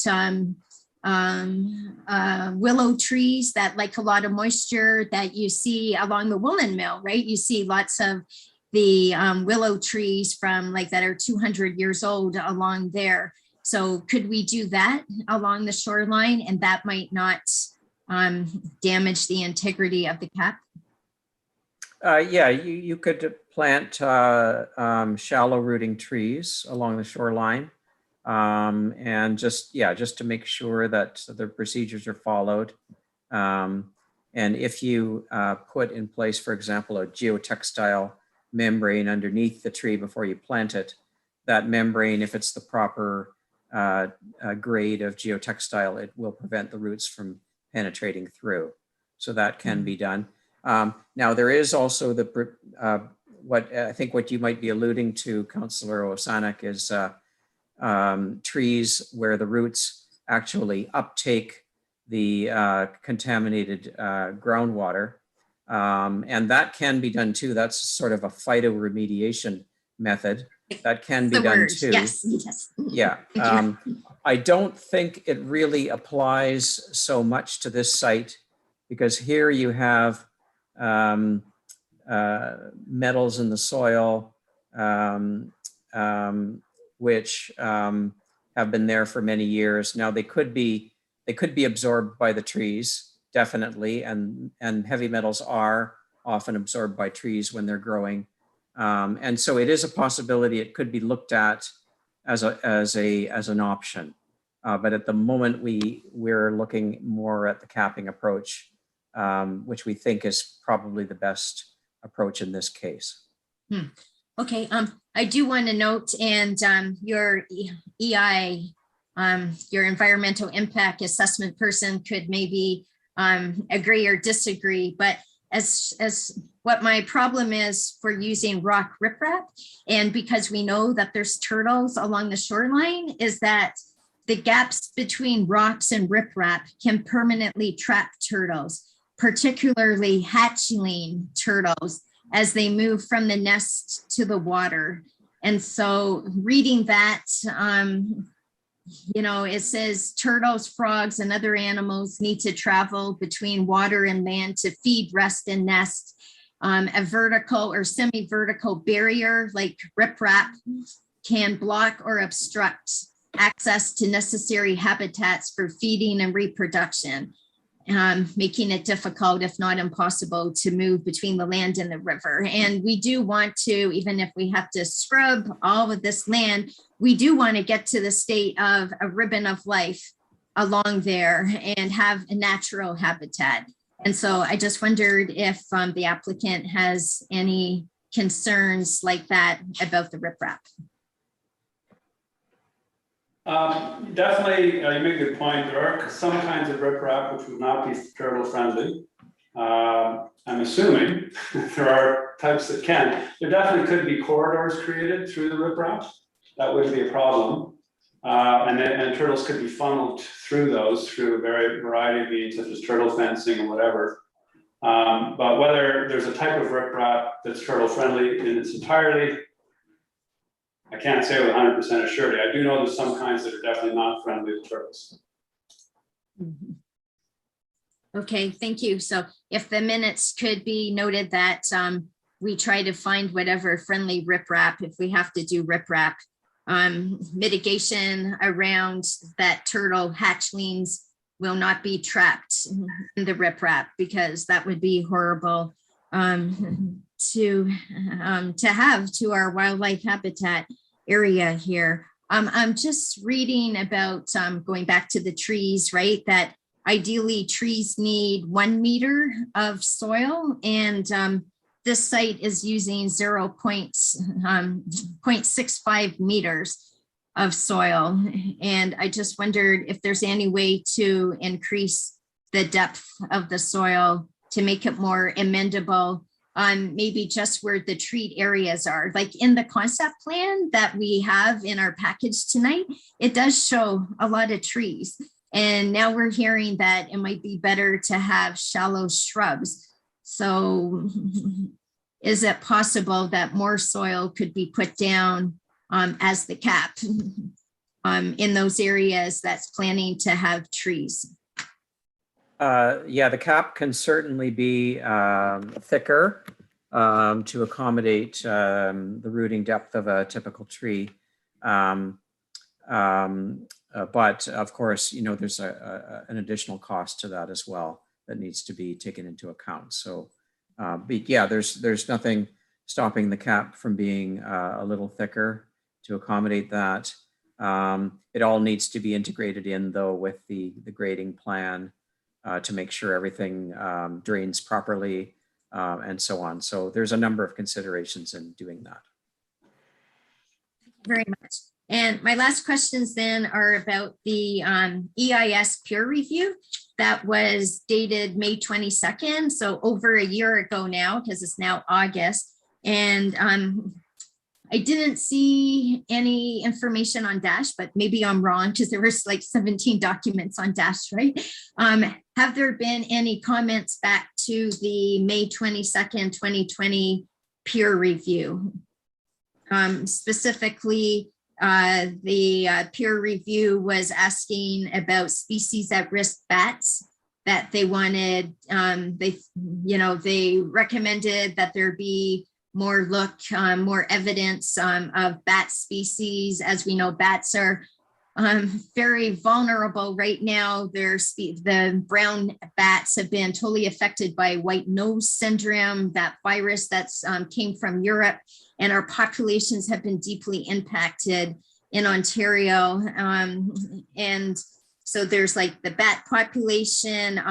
They also talked about on page 3, turtle nesting. So MNR said the fact that there were snapping turtles there, that there is evidence of that it is a turtle, that the site, right, the tannery lands are turtle nesting significant wildlife habitat. There is evidence for that. And I know that Mabon Armstrong tonight, she talked about, yeah, we've heard a lot tonight about basking, but also nesting sites has to be put into the plan. And the other thing they talked about in this peer review was snake habitats. There should be snake habitat, mitigation for snake habitat there. Yeah, through you, Mr. Chair. So there was, if it wasn't up on Dash, there is a final letter from the EIS peer reviewer from November 30th of last year. And that was in response to a follow-up letter from Ecological Services in June. And so Golder, the peer reviewer, was satisfied with the resultant follow-up, and they had no further comment. All right, thank you. I'm going to look for that letter. And then the very last thing is with this, for the lands that you do own along the shoreline, right, which is the Central Park South down to River Street. In those lands, is it possible, unless you're going to say this would be up to the city, in which case then up to the city in the minutes for the comprehensive report for the lands owned by the city, if there could be an area blocked off with no public access that we can use as a conservation sanctuary to try to make up for the loss of the turtle habitat and, you know, amphibians and the other habitat that's going to be lost in that Central Park area. So south of the park, that will be heavily used by the boathouse traffic, as well as just regular public using it. Can we create a sanctuary area with no public access? Thank you. So yeah, through you, Mr. Chair, I think it does go back to that idea of programming or designing or identifying what could happen in that space. And because of all the commentary and questions about that tonight, I'll say that earlier this year, we had, I guess, a joint meeting with Conservation Authority and city park staff and our team to have conversations about the ribbon of life and about the waterfront space. And so I think that's going to be an ongoing thing, or something that will continue on into the rest of the year to look at that. And so I think for those who have that keen interest in that area, as a way of response, maybe there's an opportunity to have a broader group come together to look at that space, and maybe that would suggestions such as that one could play into that as well. Thank you so much. Thank you. Thank you. Seeing no other hands. Oh, Councillor Kiley. Just one through you, Mr. Chair, to our staff. I'm wondering what, for lack of a better term, powers the city has to mandate third-party reviews, or not peer reviews, but additional study of some of the issues that have been brought up tonight. For example, an individual, one of the members of the public, mentioned a lack of hydrogeological data at this point. Is that something that we can pursue? Not that topic particularly, though I do think it's important, but generally speaking, what rights do we reserve as a municipality to require additional study that may not have been done at this point? Who would like to respond to that? I believe that was directed to our staff. Please, yes.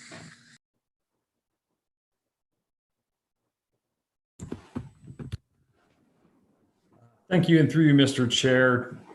It's an interesting question, the one that came up about hydrogeology, and we've been taking notes and comments, we've been taking notes about the comments tonight this evening heard, and we are going to review them internally after this meeting to see what can and cannot be addressed at this time, just in the development review process that we're in. If there is a significant enough concern, we can raise additional requirements through the technical review process to garner additional information as part of the planning review process. Matters can be addressed throughout the entire technical review, because we have not formulated an opinion yet, and we have not put forward a recommendation. So we would have to assess why maybe that wasn't initially included as part of the requirements for an application or for the submission of a complete application. But these are comments that we are going to be considering after tonight's meeting. Thank you. And then a follow-up to that, and then I'm done on this file for now, is in the process of technical review, in what ways can members of the public have input? In other words, is there another public meeting before a recommendation would be made? Mr. Barr, you just referred to staff's process, but where do all the great comments that came up tonight find further expression, if at all? Thank you, and through you, Mr. Chair. That's another great question. So if we think about the technical review process, the comments that we've heard tonight form part of our review, but they also form part of the applicant's review. So we would like to see generally from the public meeting how the applicant has addressed some of the comments that were raised tonight, and they've provided verbal responses to a lot of them, but they also might form part of any sort of other technical review that we move through. For members of the public looking to participate additionally outside of tonight's meeting or any public meeting, they can always review materials found online in Dash, and if they have direct questions, they can pose them to the file planner, which is Chris Wicca on this one. And those are included in the public record. And oftentimes when we receive comments from the public, if they pertain to specific specialities, those are provided to the applicant for review and consideration if they're answers that we don't have in-house or if they are something that the applicant should be addressing. Thank you so much. Thank you. Could you take the chair just for one very quick question? I do, and this is probably directed towards our staff. If I could, the proponents mentioned that the Ribbon of Life, that stretch is actually primarily of a city concern, even though they have made some distinct proposals for that. I still have issues with the whole idea of the rowing club and what the impact of that will be on that Ribbon of Life. So I just want to raise that as an issue and mention to our staff that I'm looking for some kind of a thorough explanation of why that would be, would not impact that stretch that we've been told is the city's responsibility. Thank you. Through you, Mr. Chair. We are still at a public meeting stage, so staff have not formulated their final opinion on all matters to be addressed through this application. We've heard significant comments raised about the boathouse, about the Ribbon of Life, and other elements of the application. Any future staff report will address comments raised or issues to be addressed in a comprehensive manner. I appreciate that. I'm not looking for the answer tonight. I'm just raising that as an issue that I think staff need to do a thorough consideration of. Thank you. Through you, Mr. Chair, I just wanted to follow along with what Mr. Barr said to let you know that that is something that is ongoing as part of the technical review currently. We've certainly been in discussions about that with the applicant. You have the chair back, Councillor Neal. So, if you return the chair, we have a much quicker remaining business, but raise your hands if a 5-minute recess would be appreciated right now, or whether we should just charge through. Charge through. Let's do that. So I'll declare the public meeting completed, and we'll go to the Planning Committee meeting number 19-2021. I'll call the meeting to order. Approval of the agenda. Is there a mover and a seconder? Yes, I see point of order from the clerk. Go ahead. Thank you, Mr. Chair. Just a quick reminder, because I know it's been a little bit of a long night, that we do have an addendum that will require approval at this stage as well. Thank you. Thank you very much for jogging my memory. There is an addendum and correspondence that we have received. So approval of the agenda would include those things. A mover and a seconder. Councillor Kiley, Councillor Sanik. All those in favor of the agenda? Carried.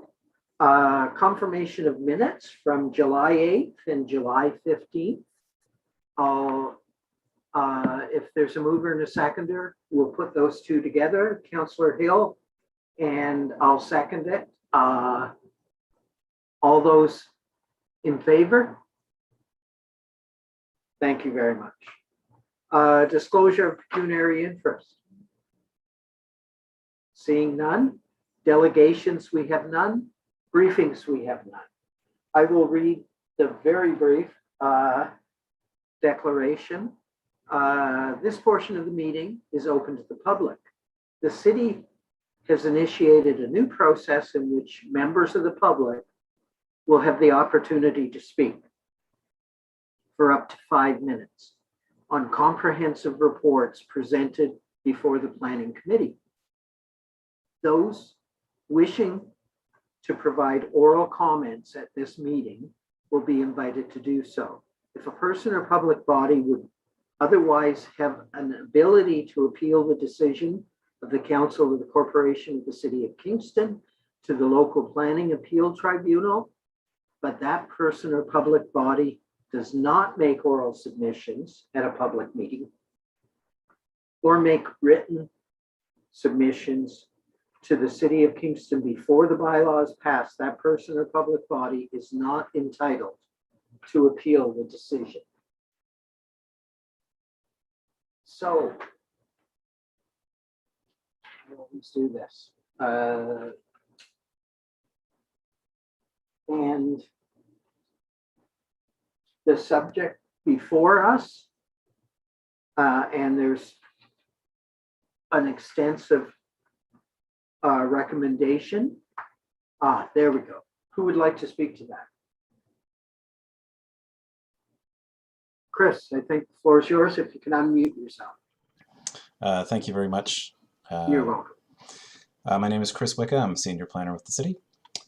So we are going to be going through, first of all, actually, can you hear me okay? Is this all right? Again, it may be my age, but can you move closer to your microphone? Okay, is that better? Thank you very much. Sure. So this is for, I'm going to go through the full title once, and then I'm going to shorten it after, and I will try and go through this as quickly as I can given the hour. This is an application for 199, 215, 217, and a portion of 183 Weller Avenue, 16, 30, 40, 41, 51, 61, 70, 71, 81, 94, 100, 106, 110, and 140 Compton Street, 190, 200, 210, and 220 Wilson Street, which is cumulatively known as Rideau Heights, and we just generally refer to this as 40 Compton. I can refer to it also as the Headway block. I'm going to go with 40 Compton for now. So can I have the next slide, please? So the purpose and effect of this application is to redesignate portions of the land from open space to residential, and also to establish 2 new site-specific zones that would permit neighborhood commercial uses, and also provide relief from various zoning requirements for new residential units in order to implement phase 2 of the Rideau Heights regeneration strategy in the Headway Park area. Next slide, please. So this is the location. The subject lands are currently occupied by 8 different parcels of land that are owned by Kingston Frontenac Housing Corporation and the City of Kingston. They're occupied by 246 townhouse units, a few of which front onto public streets. And there is also the more centrally located 2.8 hectare Headway Park. So in terms of the context, to the north we have some low to medium density residential lots fronting on conifer and open space parkland. To the east and kind of to the southeast, there's institutional uses including the Salvation Army Rideau Heights Corps and a Pentecostal church, mixed residential uses including single detached homes and apartments, and open space in the form of Shannon Park, where this area was the area that was subject to phase 1 of the Rideau Heights regeneration strategy. To the south, there are low-density residential uses and institutional uses including Holy Family Parish Church, Holy Family Catholic School, and John Graves Simcoe Public School. And to the west, there are high-density residential uses including several 6-story multi-unit buildings, and institutional uses including the Kingston Community Health Centers, the Kingston open space including the Kingston Community Health Center Parquet, and then further to the west is a larger regional scale commercial center including retail shops and grocery stores, restaurants, pharmacy, etc. Next slide, please. Here are a number of photos of the site where you can see the sidewalks and the streetscape. Some of the buildings featured some of the common parking areas. This kind of top center-ish is the fire lane, which is pivotal to this application as well. And next slide, please. So currently the subject properties are designated residential and open space. I just want to highlight that the designation of Headway Park proper is to be retained with only minor adjustments on its perimeter, and for the most part the redesignation has to do with the kind of central east-west spine. Next slide, please. The site is currently zoned a site-specific multiple family dwelling zone. It's a B165 site-specific zone, and it's also got a general recreation park zone, the P. Next slide, please. So the proposed development is phase 2 of the Rideau Heights regeneration strategy, and some of the key goals were to improve the housing block configurations within this area, to improve connections within the community and to the adjacent neighborhoods, to provide parking areas that are internal to the townhouse blocks as opposed to some that are on the periphery as they currently exist, to allow for improved access for residents and visitors, and to have improved access for emergency response and waste collection, and to facilitate a variety of built forms and housing opportunities that integrate market rate, affordable and rent geared to income housing units in this area. So currently, as I mentioned, Kingston Frontenac Housing Corporation owns and operates 246 units, and of these, 233 are expected to be retained. So the proposal includes and introduces additional townhouses in the same form as currently exists, as well as introducing new housing forms, including stacked towns, attached triplexes, and 2 4-story apartment buildings. So you can see the numbers for the different unit additions on the top right hand of your screen there: 98 apartment units, 24 attached triplex, 32 stacked towns, 41 townhouse units. And so the total following the development approvals would be 428 units, which is a net increase of 182 units in this particular area. So the official plan amendment would be to adjust the boundaries of the residential and open space designations to be able to accommodate the public street that you can see on the concept here. And the zoning bylaw amendment would be to permit the proposed residential and the limited commercial uses, and to apply performance standards that would allow for the implementation of the development. And in addition to this, there's also a draft plan of subdivision that's necessary for to create the proposed municipal road allowance and to configure the parcels to accommodate the redevelopment of the land. Next slide, please. To date, there has been 1 telephone query received regarding the application from an adjacent property occupant. Some of the questions that came from the previous public meeting were regarding the funding and ownership structure of the residential units, questions regarding the overall site design and the type of building construction that was being proposed for the different types of residential units, how the parks would be potentially addressed, and active transportation linkages throughout the site. And then questions also about transit, vehicular circulation, especially related to the lanes and traffic speed and noise, and parking and how it would be accommodated on site. Next slide, please. So in terms of the requested relief, again, in terms of the official plan amendment, it would be to redesignate limited open space areas to residential to accommodate a new municipal street and private lanes. From the zoning bylaw perspective, it would be to introduce 2 different site-specific zones, a B1567 and a B1568 zone.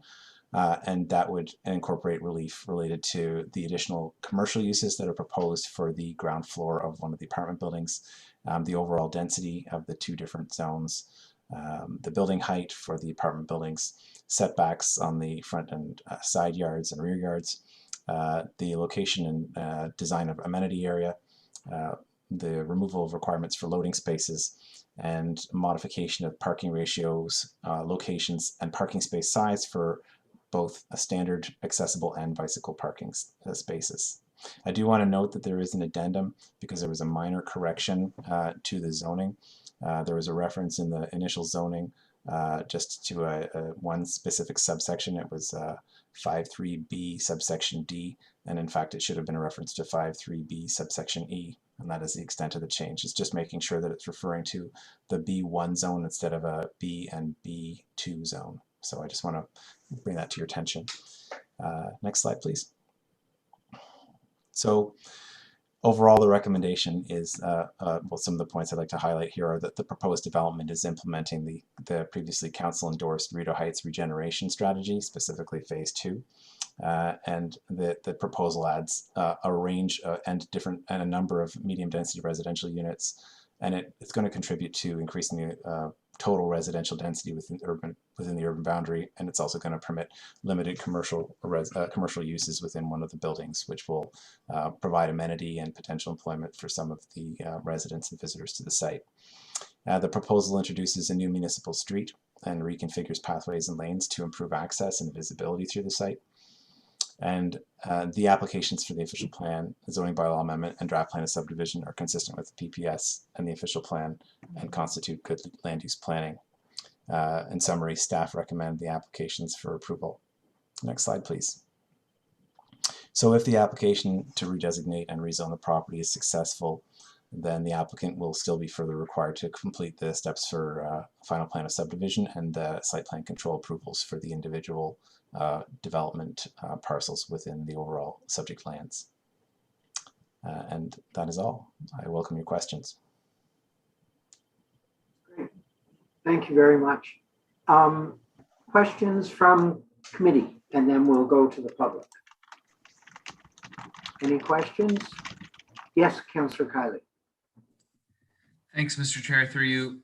I'm wondering on the slide that said proposed development, the apartments, I think it had the account of, was it 98 apartments? Where are those buildings actually located on the site? Was it in the north and then the west? Just so to get a situation of where they might be, that would be helpful to have comment on.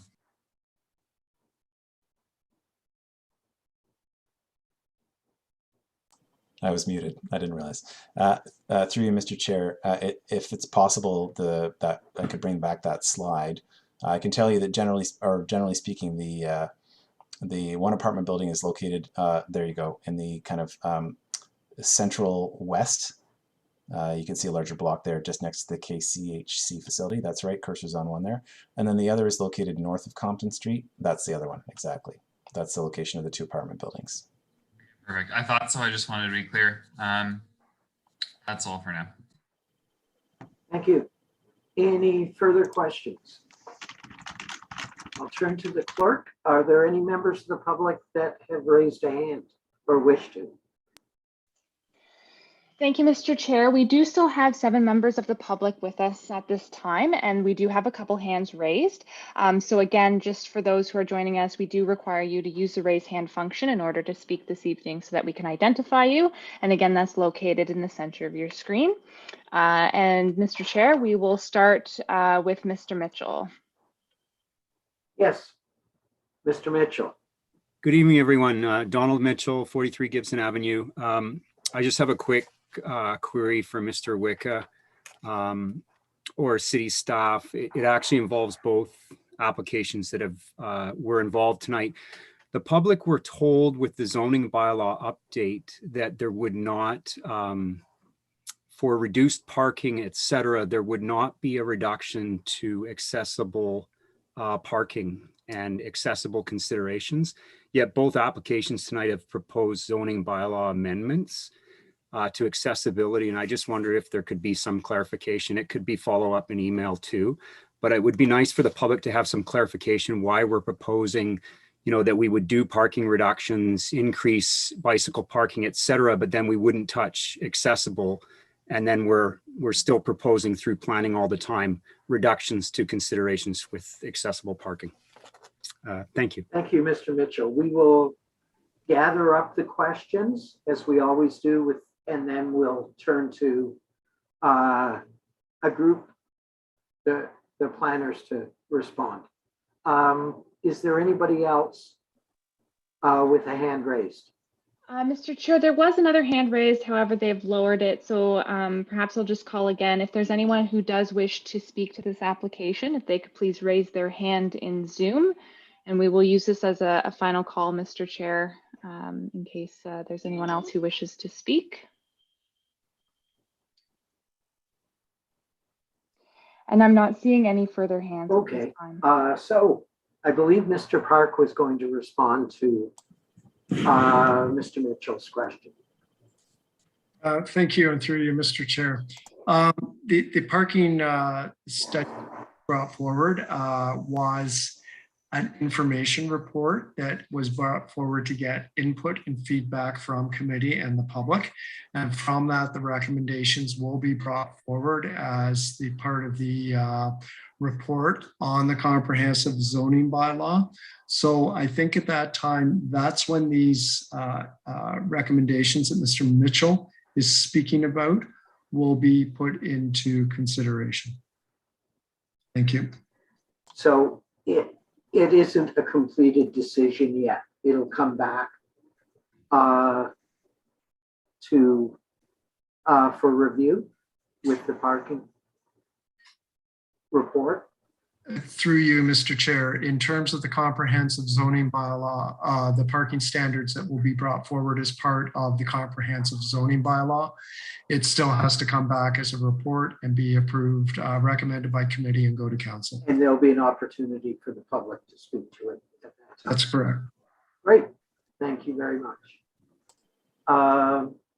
Any further questions? Then I will request a mover and a seconder. Yes. Sorry, Mr. Chair, I did see that Mr. Wicca did have his hand raised for an additional comment. Sure. Through you, Mr. Chair, I just wanted to wrap that one up and say that in this instance, the requested relief for the accessible parking had to do with the length of the stall. And there's a reduction to 5.2 meters. It wasn't a reduction. The accessible parking spaces are represented proportionately overall to the number of parking spaces, so they weren't being kind of disproportionately reduced. The challenge with the accessible parking stalls is sometimes that the length is out of keeping with the remainder of the spaces. So in an instance like this, where we're seeing the redevelopment of a site and space is tight, then in some instances a reduction is sought for the length of the space. I just thought I'd round out that answer for you. Thank you. Thank you. So, seeing no further hands raised, I will entertain a mover and a seconder for the recommendations. Moved by Councillor Hill, seconded by Councillor Kiley. Any further comments or questions? Seeing none, I'll call the question. All those in favor? And that carries. Thank you very much. And now we have no motions. Any notices of motion? Seeing none. Other business? We have none. There is one piece of correspondence plus the addeds we've received. And the date of our next meeting is August 12th, too soon, at 6 o'clock. Is there a mover for adjournment? I see Councillor Hill's hand sneaking up. Seconder, Councillor Hutchison. All those in favor? Thank you very much. We can all go back to the Olympics. Thank you. See you next week.